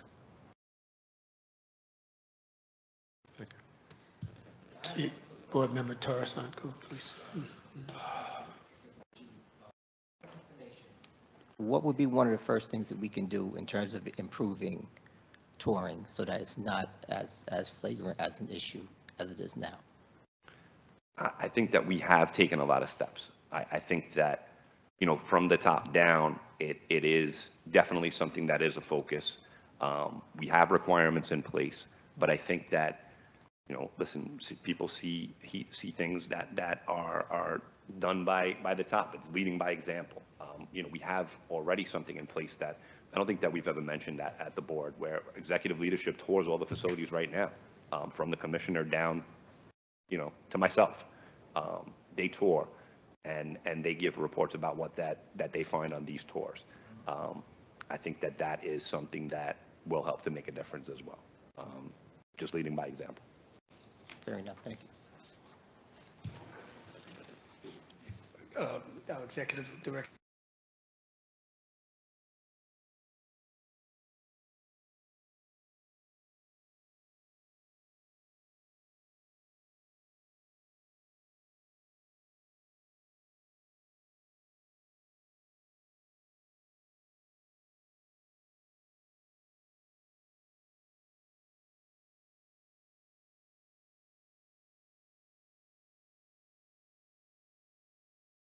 I think our obligation is to respond to the individual recommendations. Stand downs, meaning from? They're under investigation from the external oversight bodies. Right, and they told you to not investigate yourself? Yeah, that's kind of how that happens when it's a referral. We wait for a notification from them that they've completed or will not be undertaking a further investigation. Okay. We'll follow up. Yep.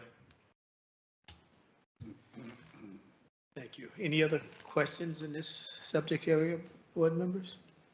Judge? Thank you. So, thank you. And so now DOC briefing, constant supervision operations.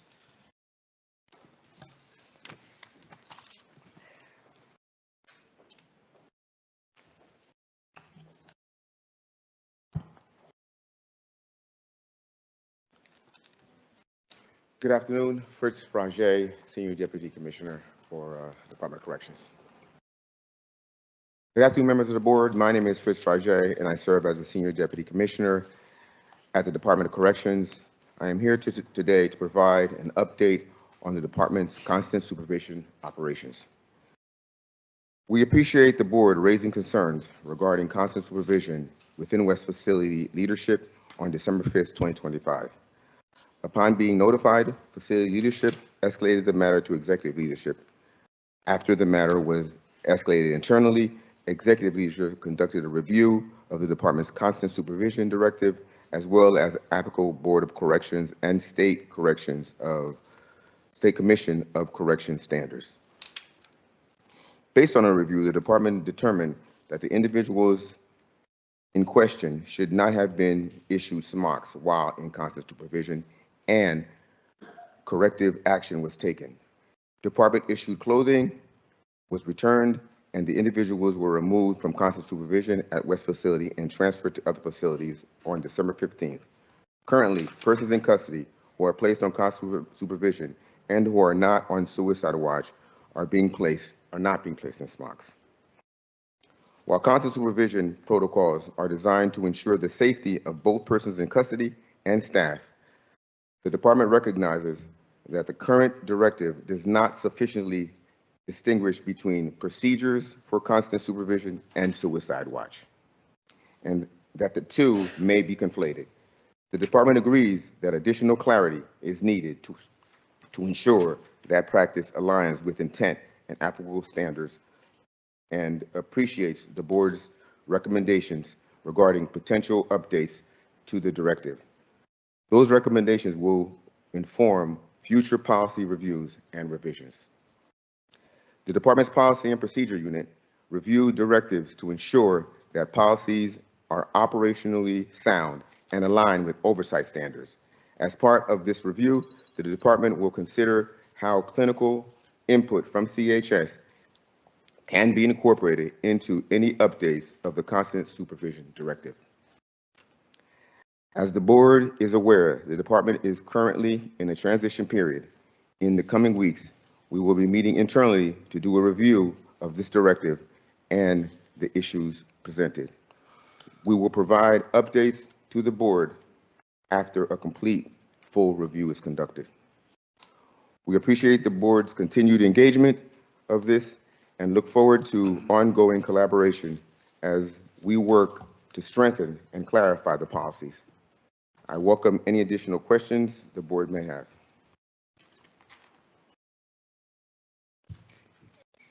Board members, any questions? Board Member Stassen. Thank you. Can you tell us how many people are under constant supervision right now? Supervision. I can get the exact numbers as we're discussing the 4 concerns that you have, but I can get you the exact number of who's in constant supervision shortly. Okay. Short order. Yeah, I mean, I understand that you're doing a Yeah, more thorough investigation into this. You're going to share policies and, the teletypes with us. That's great. I guess in the meantime, it would be helpful to know how many people now, how many facilities where people are being housed in constant supervision, and also whether there's a mechanism in place for someone to ask to come off of constant supervision and how that works in the system. I'm also wondering about whether there are other situations in which general population folks would be housed in the Sprungs. Either, is this just for constant supervision? Are there other situations in which DOC houses general population inmates in the Sprungs? The first question I'll answer is reference to, is there a procedure to review? Since the BOC made the recommendations, we have put a procedure to review, which will be updated in the policy once the new administration comes in, and we can update the policy to PPU. Currently, right now, anytime anyone is put in constant supervision, every 2 weeks, the facility manager, which in this case would be the warden, will coordinate with CMCMU and OSIU and the executive leadership and discuss if it's still warranted based on intelligence, based on findings, whether we continue or we take them off based on those standards. So there is a review process. It's not officially in reference to PPU in the directive, because that's going to come in the future once we finalize all those details. Okay. And the second question, The second question was about reason for GP folks to be in the CDU Sprungs. there could be various reasons. They could be involved in very serious offenses, constantly attacking officers. They could have other issues that there may be a reason to put them somewhere so we could manage them more. Like we had an individual that was consistently attacking officers and they caused injuries, so they were in the Sprungs, and then we ended up getting them sent to another facility because there was so much violence against other officers. So it'd be a totality of circumstances based on intelligence and status, SRG status, concerns for their safety and officer safety. But if you want the exact detail of who and when, we could provide that at a future date. Well, I'm concerned that would be an example of the Sprungs being used as restrictive housing. No, not necessarily. Well, in this case, we only had one instance I'm telling you about where I forgot the individual's name. We got him put out. He attacked several officers and he was pending court and threatened to kill people. In fact, when we went to the court, he was violent and the judge wanted him secured in another facility, and we moved him to, I believe, Suffolk County for that purpose. That was the only instance that I'm aware of that somebody was put there, but I'll check on any other instances. But that was a publicly announced instance. The judge set the order down to us to put them in some other location. That's the only instance where I've known they've moved somebody to there, but I'll check on any other barriers we may have. Okay. And under those circumstances, would there be any changes in terms of programming someone was entitled to, or, you know, attire or belongings? No, it wouldn't be. It wouldn't be if you ended up segregated. It was just for safety concerns for him and officers. In this case, I think 3 or 4 officers got bitten, and then there was attacks, and then we ended up having it. He was charged through our criminal intelligence squad, CIB, and then when he went to court, he had several cases, and that was a distinct case. I don't have his name in hand, but it was a popular case that went forward. That's the only time that happened, and it was extreme circumstances to the reason as to why it happened. Okay.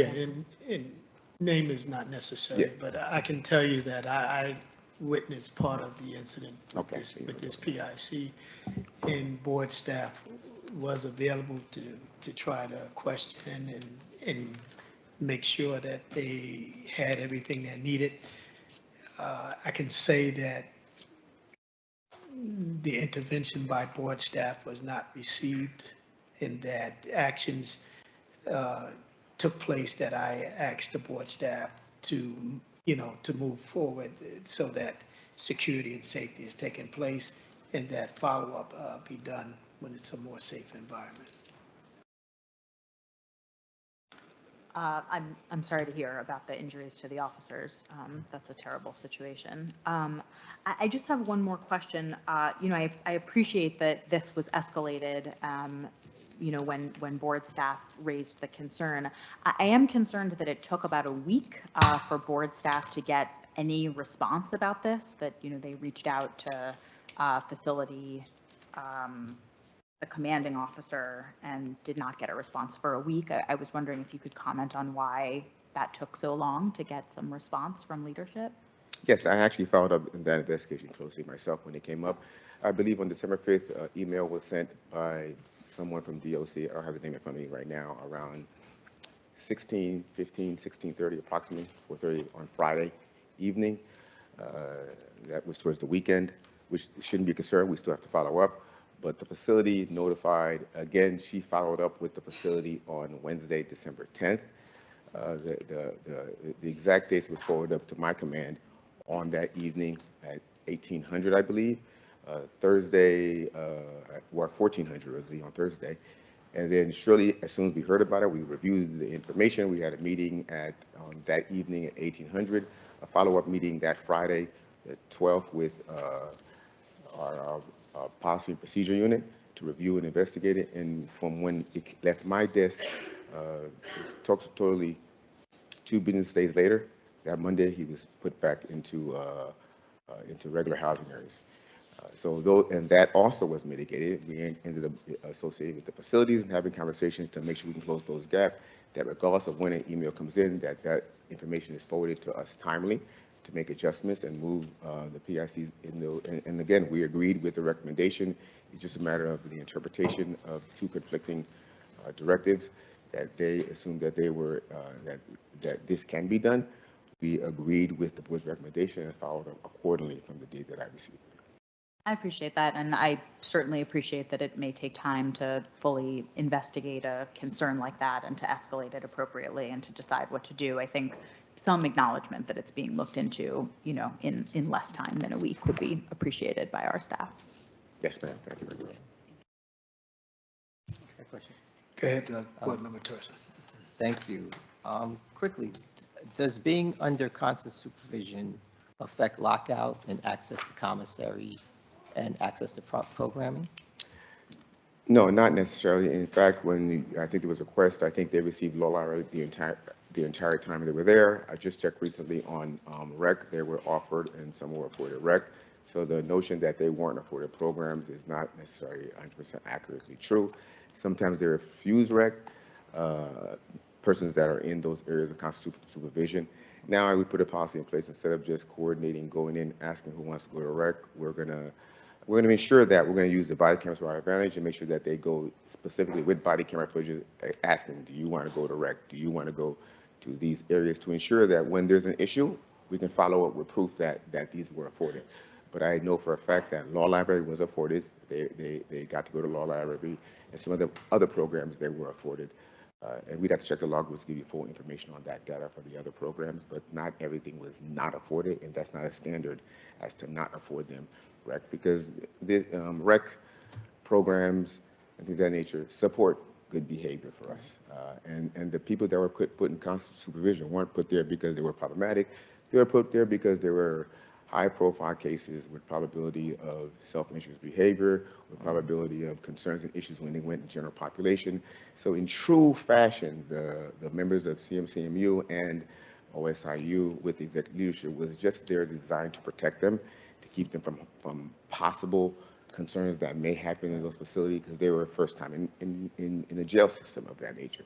So the process of the reason why they put them there was to protect them, keep them safe, and lower the risk of any possibilities happening in the facility. Because the reality is, some incidents happens, the officers got to get involved, and there's going to be injury there and things of that nature. And that was the reason for that.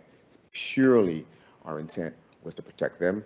But in this case, as I stated before, reviewed your recommendations, and when I got it within 3 business days of when I received the recommendations, we adjusted accordingly to ensure we could follow and collaborate and work with BOC in making this safer environment for all of our PICs and employees.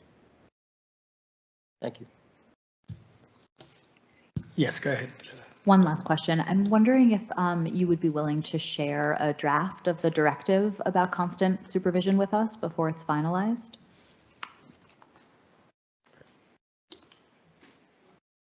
Yeah, I think we could discuss some of the elements of it.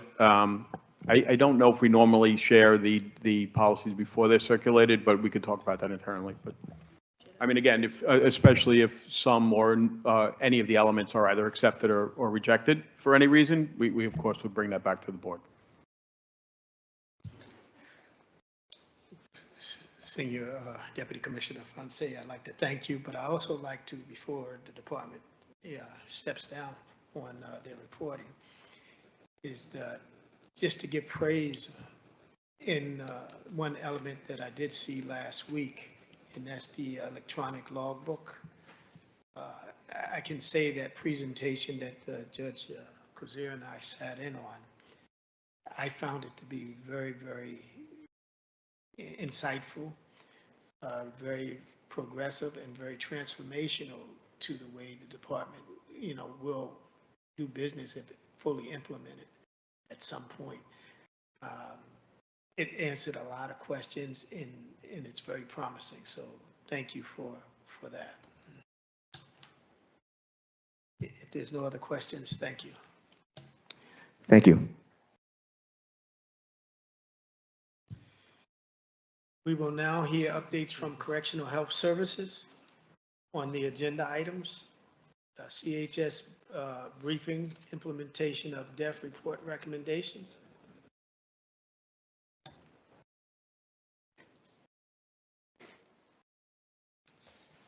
Good afternoon, board members.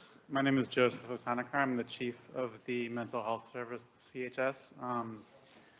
CHS thanks you for your recommendation. We appreciated it. And I'm going to talk to points 7A and 7B today in the agenda. I have a presentation prepared. Ready? Could you hold 1 second, please?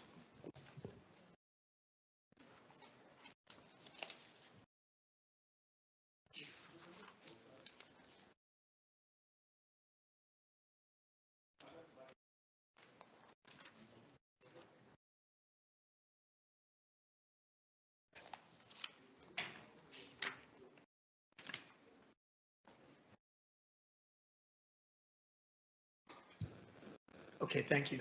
Thank you. So CHS agrees with the board's recommendation that CHS staff should note considerations for a higher level of care, such as hospital care for acute psychiatric needs in patients' health charts.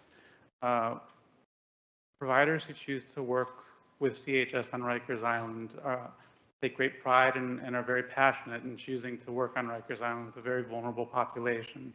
And we really work to support our providers and rely on their clinical judgment in the very challenging work that they do, and take very seriously measures to improve the quality of care whenever possible and support excellence in the provision of mental health care in a very challenging environment. The first area I'm going to talk about is the processes to ensure consistent identification, documentation, and referral of individuals requiring hospital level of care. CHS, next slide, please. And next slide, please. CHS has systems, procedures, and policies in place to ensure that patients are appropriately referred to hospital level of care. It's within this structure that individual providers make clinical decisions about each patient. CHS policy is that patients who require a higher level of care than is offered in the jail setting should be immediately transferred to an acute psychiatric hospital for evaluation and possible admission.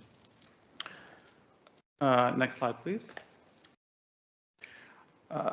There are a number of potential clinical indications for which a patient could be referred to the hospital, but these are the most common ones. They include an immediate danger to self due to psychiatric symptoms, or an immediate danger to others due to symptoms of mental illness, or an inability to take care of oneself in such a grievous manner that jeopardizes a patient's safety due to mental illness. CHS works to ensure that hospital referrals are consistent through a variety of measures, including education, collaboration with our providers, and supervision. We provide to staff caring for our patients trainings on hospital referral procedures, education about the involuntary hospital admission criteria, as well as various guides, handouts, and policies. When providers meet with patients, during every clinical encounter, they are expected and do consider the assigned level of mental health care. These are also discussed during treatment team meetings at every level of care and within each facility. All mental health clinicians, clinical supervisors, psychiatric providers, mental health unit chiefs, and medical providers are able to make hospital referrals. We also provide supervision to managers and direct care providers to ensure adherence consistently to policies and procedures regarding escalation of care. And when providers are uncertain about whether a patient may benefit from potential hospital referral, they consult with a supervisor, or if not available, an on-call administrator. Next slide, please. Within every clinical note that CHS providers complete, they document a consideration of the assigned level of care and consider levels of care. We have also developed a new standardized clinical risk assessment template for all of our clinical encounters to further support the documentation of risk assessments and consideration of higher levels of care. Additionally, we have a number of various reports that managers use to monitor clinical factors, which include things like medication adherence, clinical stability, and self-care. And just to note that while we do refer many patients to the hospital when we feel that it's clinically appropriate, it is ultimately the decision of clinical staff working at these hospitals as to whether or not patients are admitted. So a very large number of patients who we believe may meet hospital criteria are ultimately not admitted to the hospital. So this ends my first part of the presentation. I'm happy to take questions on this portion. Vice Chair Skip. Yeah, you said that it is up to the hospital to actually admit, even though you guys have already done your documentation and due diligence and are transporting them to the hospital. So then what happens next? It's very, very challenging situations to navigate. Tell me about it. You know, it varies on a case-by-case basis. Our clinical teams meet to try to develop plans to the extent that are possible to work together and be creative in ways, you know, that can be developed. We work with our DOC partners to try to come up with ways to navigate the care of complex patients. We may ultimately re-refer a patient to the hospital if we continue to believe that they are not able to be safely managed in a jail setting due to their symptoms. Additionally, we may reach out to leadership of these hospitals to conference cases. Those are some of the measures that we take, but it does ultimately create very challenging situations. Does CHS not work with these hospitals and their clinical team? I mean, you're not, I want to say a business, and I'm saying let's do an MOU, a memorandum of understanding.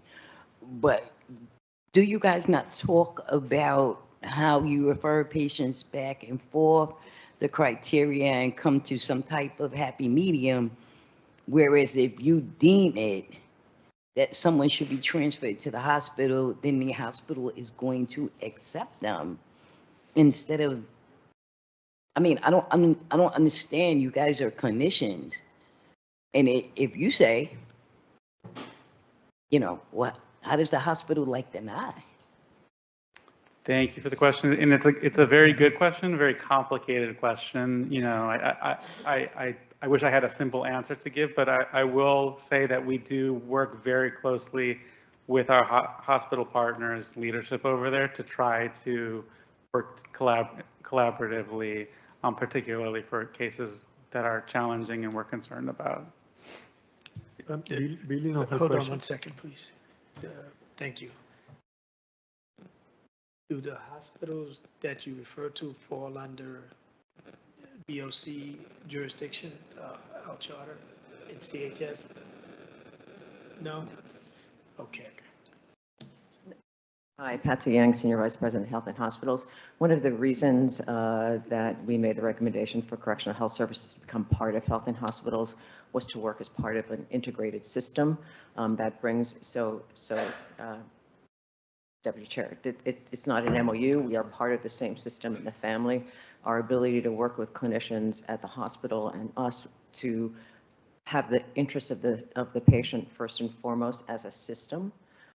There may be patients who do not meet the traditional community criteria for inpatient hospital admission, but in our case, may be best cared for in a hospital structured setting rather than in jail. And those are the conversations that occur case by case.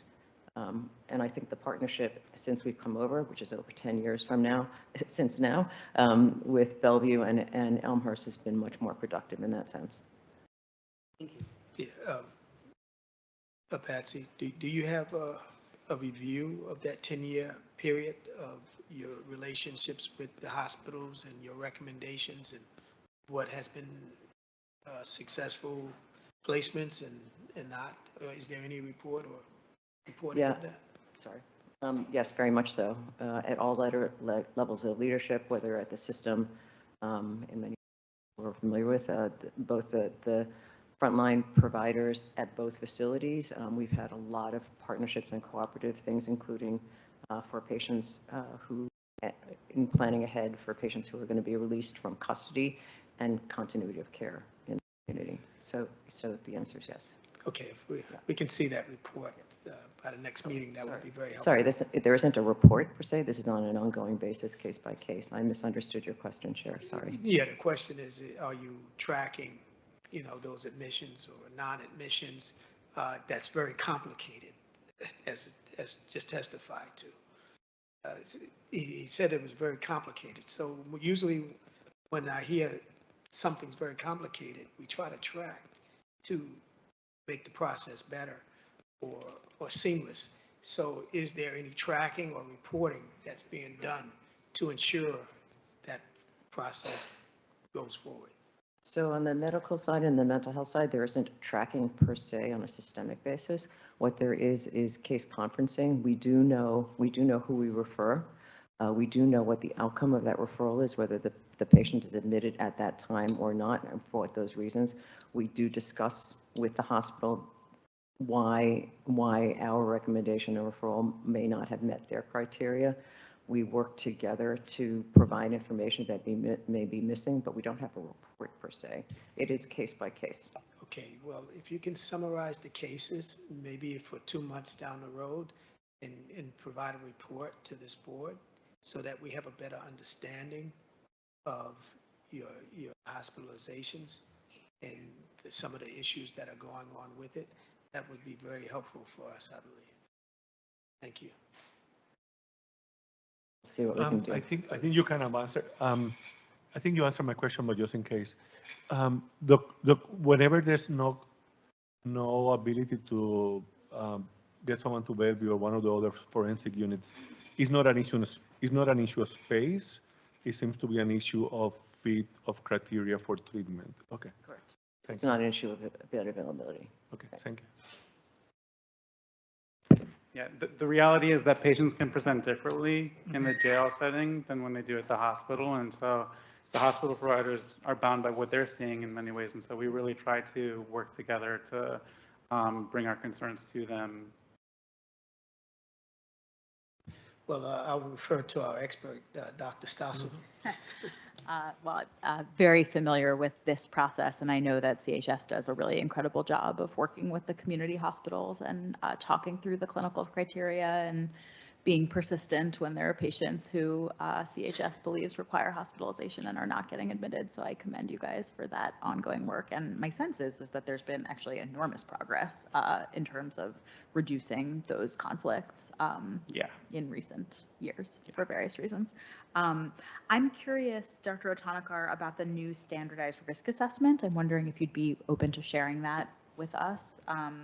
And also maybe some of the monitoring reports that you're using now to sort of facilitate supervision. I think, to me, the most concerning group is not necessarily the folks who are imminently dangerous to themselves and others.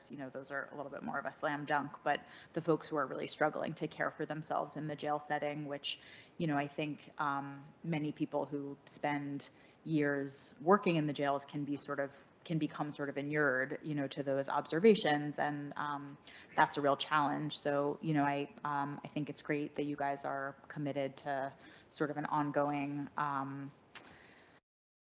accountability, for providers to be able to sort of recognize those challenges. And I'm curious about whether there are any particular challenges that you've identified in terms of being able to sort of catch those folks and escalate them to a higher level of care, whether that's from sort of a supervisory oversight perspective or education that you're doing with the clinicians on the ground.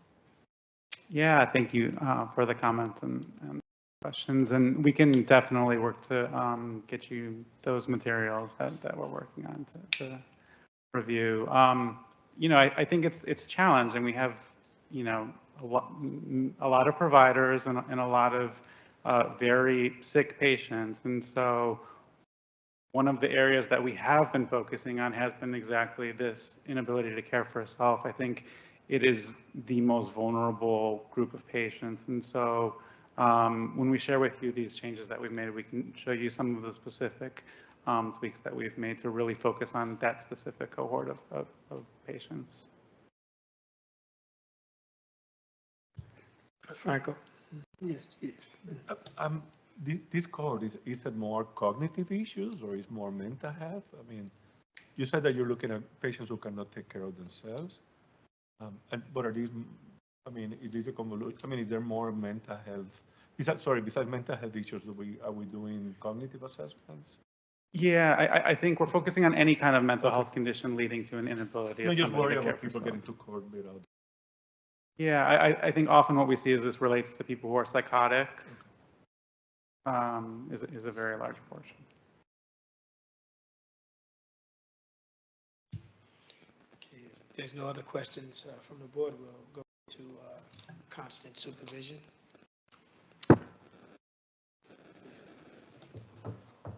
Okay, so I'll next be commenting on CHS's role in the assessment, placement, and removal decisions for individuals under constant supervision.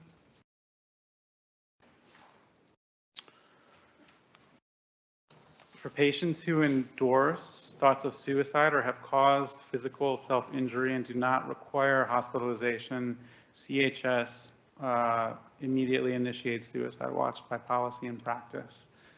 Suicide watch as a concept entails constant observation of an individual by an assigned DOC officer with a minimum of twice daily visits by CHS mental health staff, as well as additional safety precautions implemented by DOC. Any patient placed on suicide watch must either reside in or be moved to a housing area where suicide watch can be accommodated. Patients are screened for suicide risk at many different points during the incarceration, including at intake. CHS screens every patient and refers individuals with mental health needs to the mental health service for evaluation and treatment, which may include the initiation of suicide watch. CHS staff can refer patients to the mental health service for evaluation anytime throughout their incarceration that there's a concern for risk of self-harm or suicide. And in turn, the mental health service performs a complete suicide risk assessment. Similarly, the department regularly refers patients to CHS when there are concerns for risk of self-injury or suicide. Additionally, unrelated to suicide watch, DOC can initiate constant observation when there is concern for risk for a particular patient. Next slide. When patients are under suicide watch, CHS intensively treats and monitors those patients to reduce the risk of self-injury. Patients who are housed in restricted housing areas receive daily clinical rounding and are referred to the mental health service as appropriate, including if any evidence of suicidal ideation arises. Patients who continue to be at a high risk for serious self-injury while on suicide watch are considered for hospital referral. In terms of procedures for discontinuing suicide watch, the mental health service is the only service that has the authority to discontinue suicide watch and make this based off of the individual risk factors that apply to that patient at that time. In order for a patient to be discontinued from suicide watch, the decision has to be approved by a clinical supervisor in all cases, and that decision must be documented clinically within the medical record. And that's all I have prepared on that, but I'm happy to answer any questions. Yes, Vice Chair Skipper. Yes, I'm a little confused about language. You talked about suicide watch. We asked you about constant supervision. this one and the same? Are these terms interchangeable? So the CHS, the Mental Health Service, we initiate through clinical decision-making this idea, the concept of suicide watch. My understanding is that constant observation is more of a departmental term. Okay, so we asked you about your role in assessment, placement, and removal decisions for individuals under constant supervision, not suicide watch. So if you had no role, just let us know. My understanding is that constant supervision occurs when we apply suicide watch, but when we do not activate suicide watch, we don't have a role with the initiation of constant supervision.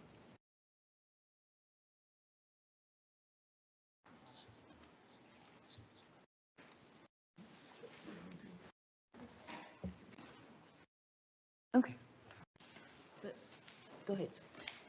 Dr. Otanakar, when DOC initiates constant observation for an individual that they are concerned about for suicidality, that is accompanied by a referral to mental health for an evaluation. Is that right? Correct. Okay. We frequently receive referrals for immediate safety concerns, and we would evaluate a patient and give a recommendation as to whether or not we think that. So is it reasonable to say that the constant supervision discussion we've been having at this meeting is distinct from this practice? Of suicide watch, yes. Yeah. And one more question. You said dependent moving to a type of housing area. Of what types of housing areas are more conducive for suicide watch? Is it cells? Is it dorm areas? So patients can be on suicide watch in both cell and dorm units, but patients cannot remain on suicide watch in the general population. So anytime somebody needs suicide watch, we would transfer them to an area that is able to be implemented, typically therapeutic housing units, such as mental observation units or PACE units. Thank you. Yep. Any other questions, board member, on this area? Okay, we'll go to overview of the city's reopening of the Just Home program, goals and implementation plans. So I'm gonna keep smiling here. But before I do that, I just want to acknowledge DOC. We don't know where we're going, but we can't do anything without you, so thank you. Thanks. Okay, so Just Home, I'm just gonna give a preamble, which is back when, in 2016, when Correctional Health Services came over to Health and Hospitals, it became apparent to us that we had patients whose criminal charges had been adjudicated, but they were still in jail for lack of a safe discharge plan. And at the same, and on the other hand, we had people who had been released but were returning to jail because of unstable circumstances in the community. And for way too many people, for unrelated reasons that they were in jail, we were the place where they would get their meds, they would find a bed, and they would be fed. As new members of Health and Hospitals, the obvious solution was to create permanent supportive housing that was as close as possible to Health and Hospitals medical facilities and care. And that's where Just Home was born. And for the next many years, we embarked on working on this concept. And it took us that long to sort of identify a feasible location, secure the financing that would make the project feasible and sustainable and viable, and to find a partner. And in fact, we found the dream partner to be with us in this endeavor. There's a lot to still do to make Just Home a reality.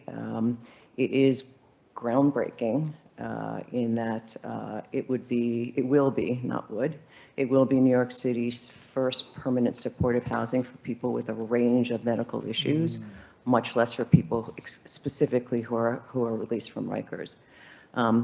It being groundbreaking means there's still a lot of possible speed bumps ahead, but we are absolutely delighted 10 years later to be standing here and tell you the story of Just Home so far. I will tell you that it's a story, you'll forgive me, that began once upon a time, and there's like all kinds of fairy tale characters in those 10 years that entered the picture. But we believe firmly that with everyone's support, unflagging support, we will get this done, and we will be able to offer our patients, some of our most vulnerable patients, if not the chance to, live happily ever after, at least to start anew with a safe and a dignified way to enter their community. To tell you the reason why Just Home is so significant and important, it's Jeanette. She heads up communications and external affairs, is really, Just Home, the length of time it's taken and the questions about it has not been, I don't believe, at heart, whether it's the right thing to do, whether it's morally or ethically or humane thing to do. I think it's been an issue of communication and external relations and affairs to have people understand what we're trying to accomplish here. So there you go. Thank you. Hi, Jeanette Merrill, External Affairs for Correctional Health Services. We have a deck. Okay.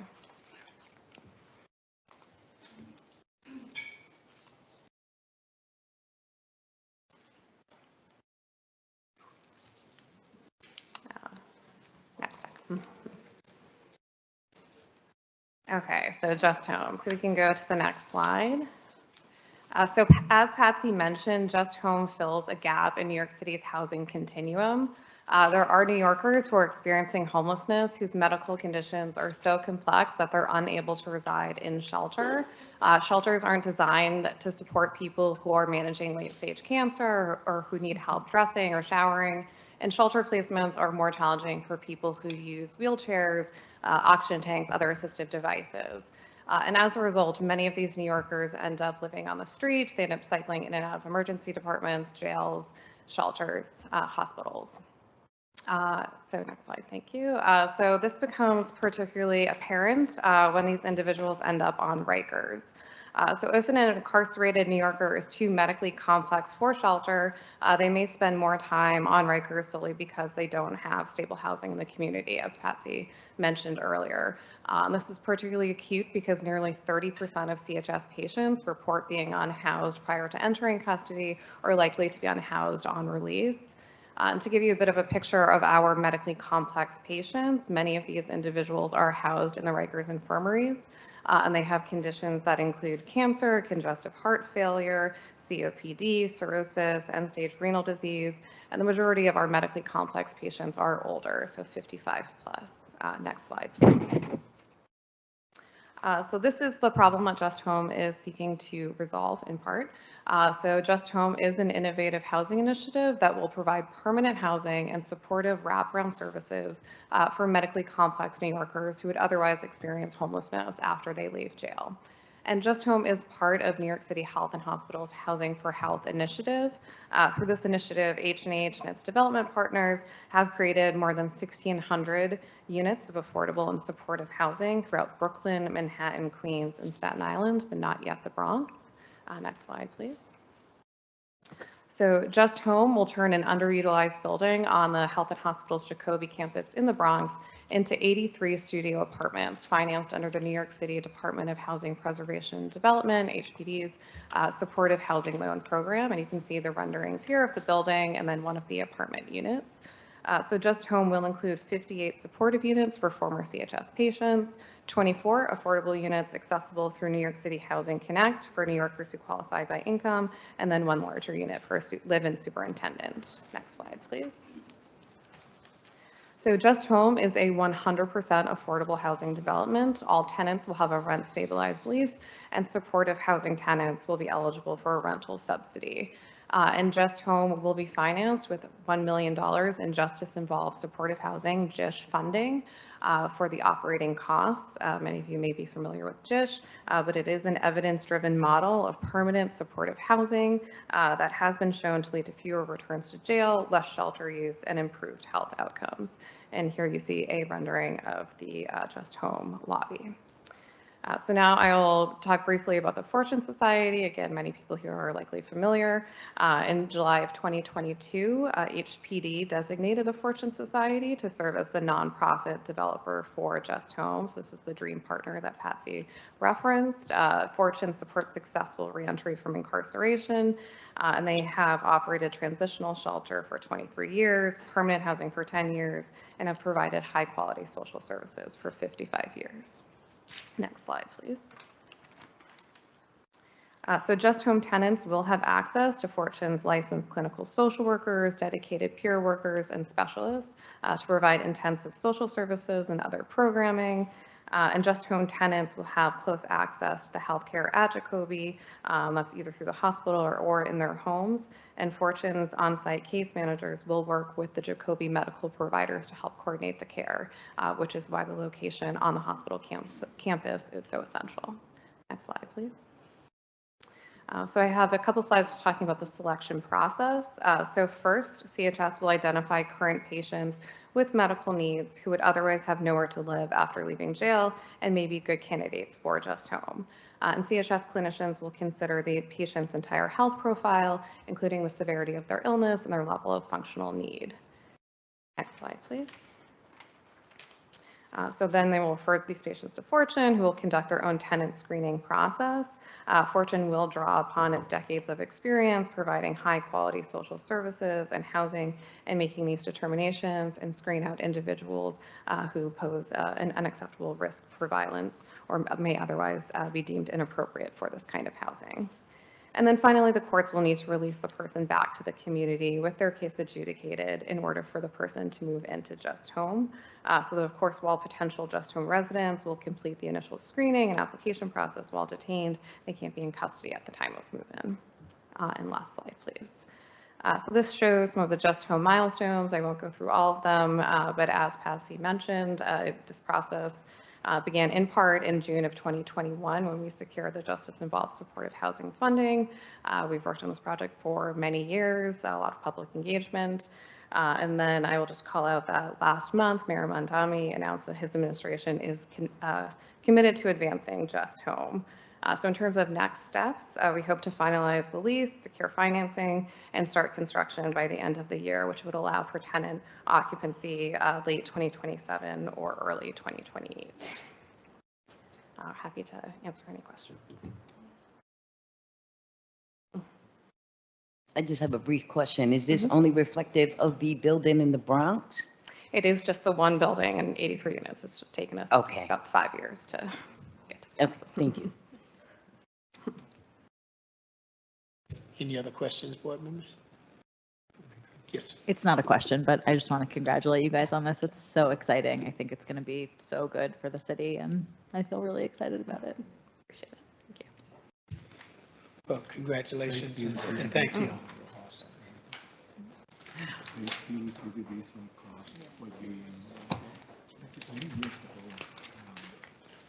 We will now hear comments from the public. Jasmine will call the names of those signed up to speak. First, we have Christopher Boyle, followed by Natalie Fiorenzo.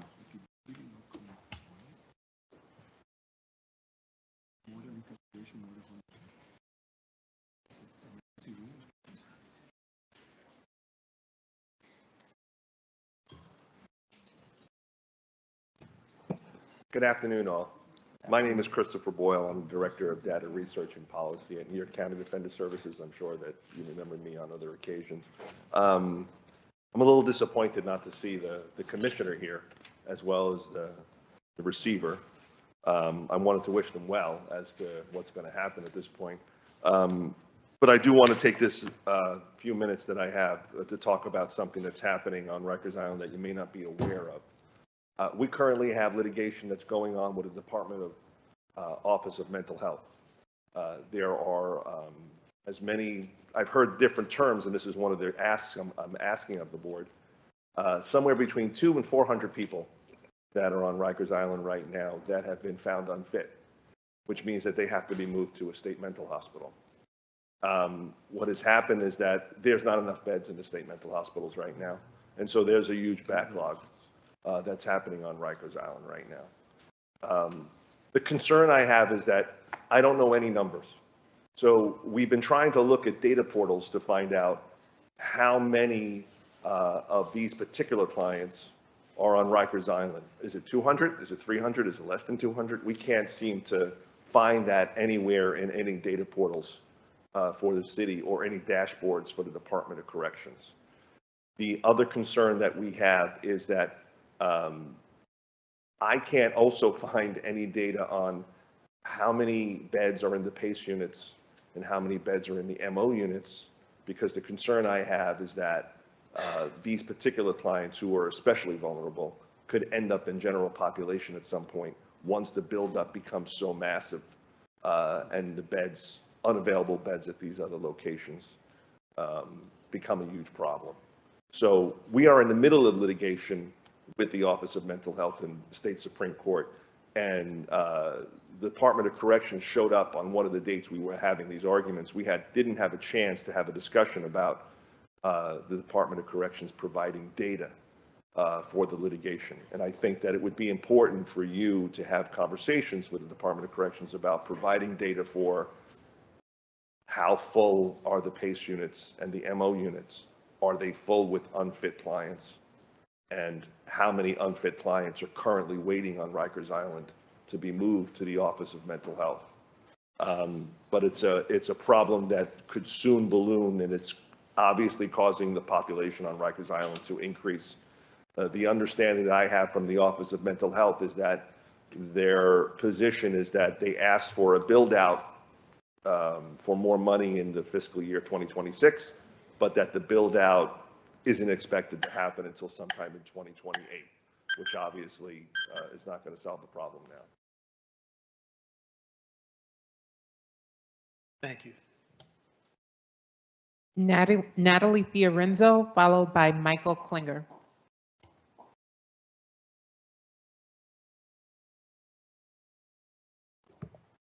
Hi, good afternoon, everybody, and welcome to the new commissioner, Mr. Richards, and to Mr. Dummel, the newly court-appointed remediation manager.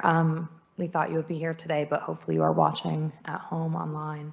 My name is Natalie Fiorenzo, and I am the Senior Corrections Specialist at New York County Defender Services, or NYCDS. At NYCDS, we represent tens of thousands of New Yorkers every year. About 8 years ago, when NYCDS management realized our attorneys did not have the bandwidth to meaningfully support their incarcerated clients with their issues outside of their legal case, our unit was formed. We build trusting relationships with our incarcerated clients and advocate for their rights, which on Rikers Island are consistently violated. Because these violations arise constantly, we advocate not only in our daily work with DOC, but also in public forums such as this one, where we can provide the board with insight that they otherwise may not have. I hold out hope that with this new leadership at DOC, our goals will become more aligned than at odds. 2025 ended with yet another incredibly high number of deaths in custody. It is so immensely heartbreaking to say that these deaths were preventable, and that someone's child, someone's brother, someone will never walk this earth again due to the negligence, the apathy, and the insidious culture of us versus them that pervades Rikers Island. How would you feel if your brother was being treated in the hospital, unable to care for himself and required medication every 30 minutes, but the nurse who's supposed to do these rounds just doesn't show up for hours, and he dies as a result? How would you feel if a medical provider attending to your elderly parent ordered a medically necessary higher level of care, but hospital security said no, causing your parent to pass away? That behavior would never go ignored and would certainly not become the norm. Those who work on Rikers Island have an incredibly serious job, and it needs to be treated as such because the stakes are life or death. I look forward to DOC adopting recommendations made by the board, thus protecting the livelihood of those in DOC's custody. Lastly, this is a cold, cold winter. The past 2 weeks, I have avoided going outside in any way that I can, packing on 2 or 3 layers every time I have to leave my apartment, including today. I am wearing wool thermals under these pants as I stand here. Being stuck outside in this weather can be a death sentence, and tragically, many houseless New Yorkers have died this winter because of it. Being warm is not a luxury in the winter. It is a vital and basic necessity. It is also the law. If it is below 55 degrees outside, as we all know, dwellings have to maintain a temperature of 68 degrees during the day and 62 at night. It's no secret that DOC has been found in non-compliance over numerous monitoring periods due to an abundance of broken windows. Not only have our clients been reporting no heat in their housing areas, but as of last week, DOC has inexplicably removed thermals from the permissible package list.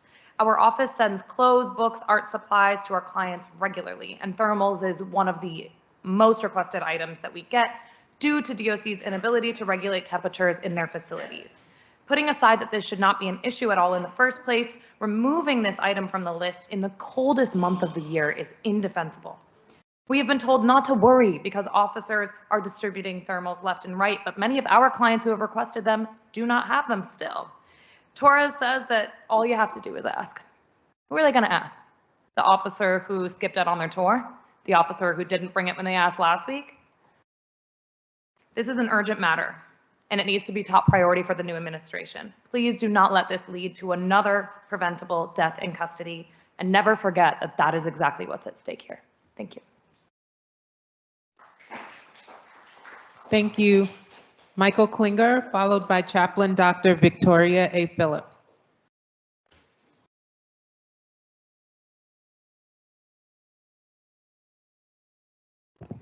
Good afternoon again. At the outset, I'd just like to thank you for your engagement with so many of the issues today, but particularly constant supervision. I may not be the only one who finished that presentation with more questions than I had at the beginning. One of the questions Dr. Stossel alluded to pretty directly is, if one of the criteria for entering constant supervision has to do with behavior, then how is this different from any enhanced supervision, or indeed the SMU, or indeed any of the other many names that we've seen for situations where people are given something less than due process to which they're entitled? And it's a concern now as ever, but especially now because Local Law 42, which this board has passed regulations to implement, would specifically address increasing the ability for people to challenge and test the determination by the department to put them in any form of separated housing. And what we're seeing here is an extreme form of separated housing. So, and also I would just note that if you were listening for the people in custody public comments, there was a report from someone who alleged they were held in something like solitary confinement at West facility, and something that sounded an awful lot like it might have been constant supervision. So it came up a bunch of times today. There was some confusion about its relationship to Suicide Watch. There was a claim that you would be placed in there for any number of reasons. Behavior was one of them, and then it turned out behavior wasn't one of them, or only in one very extreme instance was. So these are the nature of the questions that I think we maybe all still have. So thank you for digging in today, and I'll be brief in the remainder of my comments. I didn't even introduce myself. My name is Michael Klinger. I'm a jail services attorney with Brooklyn Defenders. Thank you for the opportunity to provide some comment today. I do want to take this opportunity to welcome the incoming administration, the newly appointed incoming commissioner, and the remediation manager. And especially want to draw everyone's attention here to comments made by incoming Commissioner Richards in yesterday's Queens Daily Eagle, which perhaps you saw. But he specifically expressed a commitment to reducing the population in the jails, whether through increased and improved access to diversion programs or to a full review of the city sentence population for robust use of the Commissioner's 6A release powers.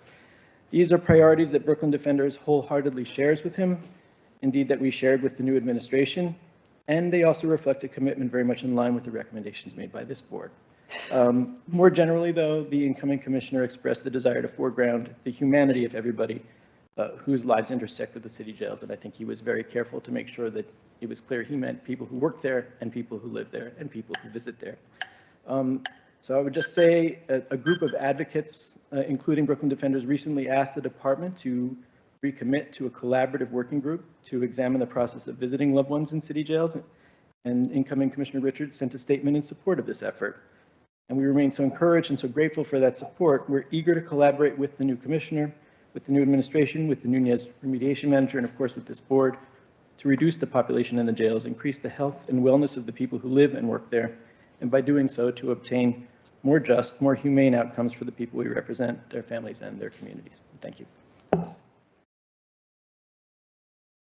Thank you.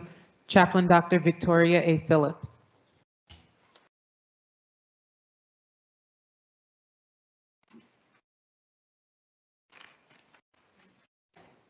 Peace and blessings, everyone. I'm Chaplain Dr. Victoria Phillips. Everyone just calls me Dr. V, and today I'm representing myself, Visionary V Ministries and the Jails Action Coalition. And I simply just want to touch on a few things.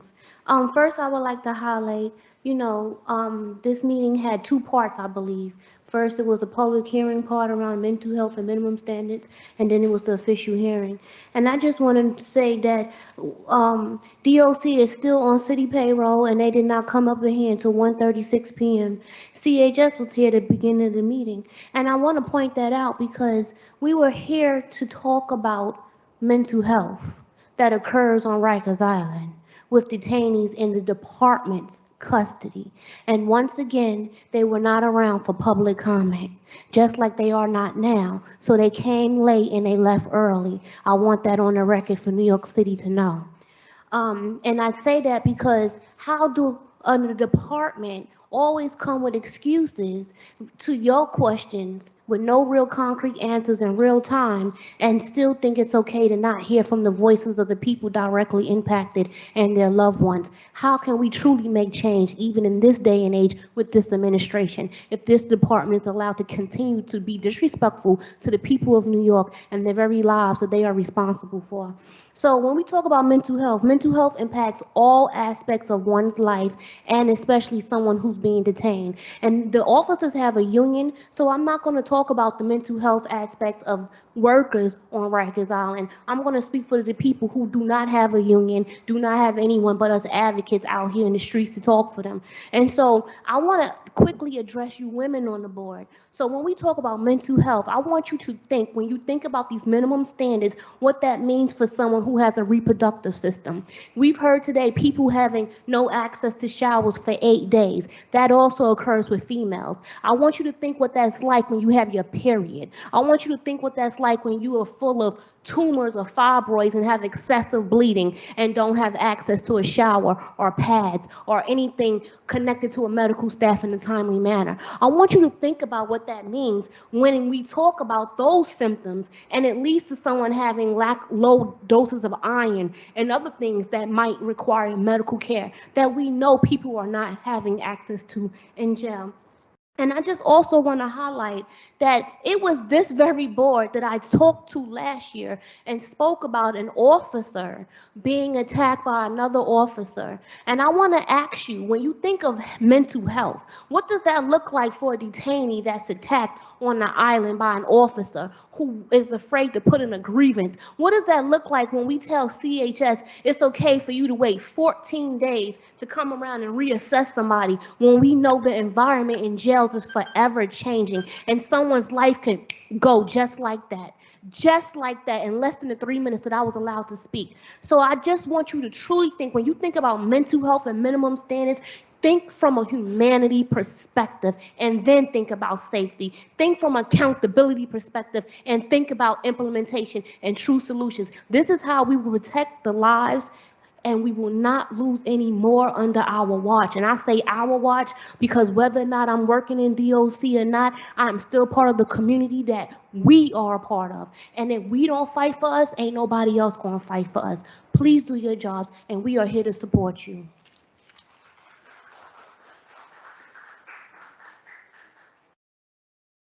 Thank you. We have one person remotely, Kayla Simpson.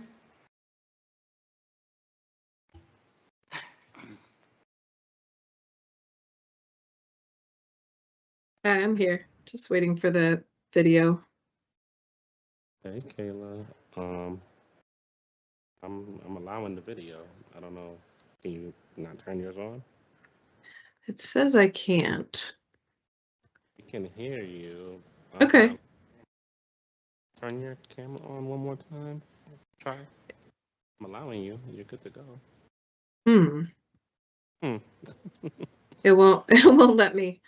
You're loud- But you're loud and clear. maybe, You're in the house. We can hear you in the downtown. wonderful. Maybe it'll just have to be my voice today. Hello again, everyone. I'm Kayla Simpson. I'm a Kayla? supervisor. Kayla, could you hold 1 second? Yes, sir. Would really like to see you. Maybe we can go to the next speaker. It's not working? Oh, this one. Okay, it's just you. I'm sorry. I'm the whole show today, Chair.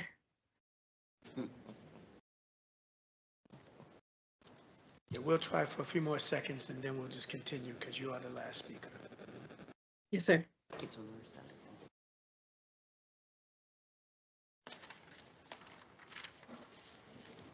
Hey, Kayla, just check in one more time. Okay, we're being told it's on your end, so we Yeah. will continue at this time. Okay, And Kayla, you're good to go. times Thank that you. We'd like to see you, but we'd love to hear your testimony. Okay, thank you. Sorry about that. I don't know what's going on, but my name is Kayla Simpson. I'm a supervisor at the Prisoners' Rights Project, the Legal Aid Society. I'm also part of the Plaintiffs' Council team in Nunez. Hello again. First, just one quick word about touring. Thank you, board members, sincerely. Thank you for asking questions and following up on those questions. You know, I couldn't agree more with Warden Caputo that touring is essential, that it's a bedrock of correctional practice. And that's why I remain so disturbed that the answer today to a board member's observation that this has clearly been a serious problem for years and she's observed it, and what can we do besides these steps that you say you've taken, was just to continue to repeat those same demonstrably ineffective steps. And we can't be so satisfied with these answers. Just asking that the board keep this item on the agenda because the cost of those failures is quite literally harm and death. Which leads to the second point I wanted to raise today. I lost count of how many times during this meeting that DOC told you they'd get back to you or they'd follow up or look into something you've raised. And of course, we want them to engage with you. We hope they answer those questions. But it is also important that those answers are provided publicly. If we permit DOC to not answer questions in this forum, but to answer them offline, we lose the important piece of oversight that is public accountability. And of course, the board then loses the expertise of people outside of the agency that can help make oversight better too. So we ask that those answers be provided publicly. And then finally, regarding constant supervision, again, sincere thanks to the board and board staff for identifying this issue and for investigating it and for reporting on it here today. And the descriptions we heard today of how this policy is being abused are extremely disturbing.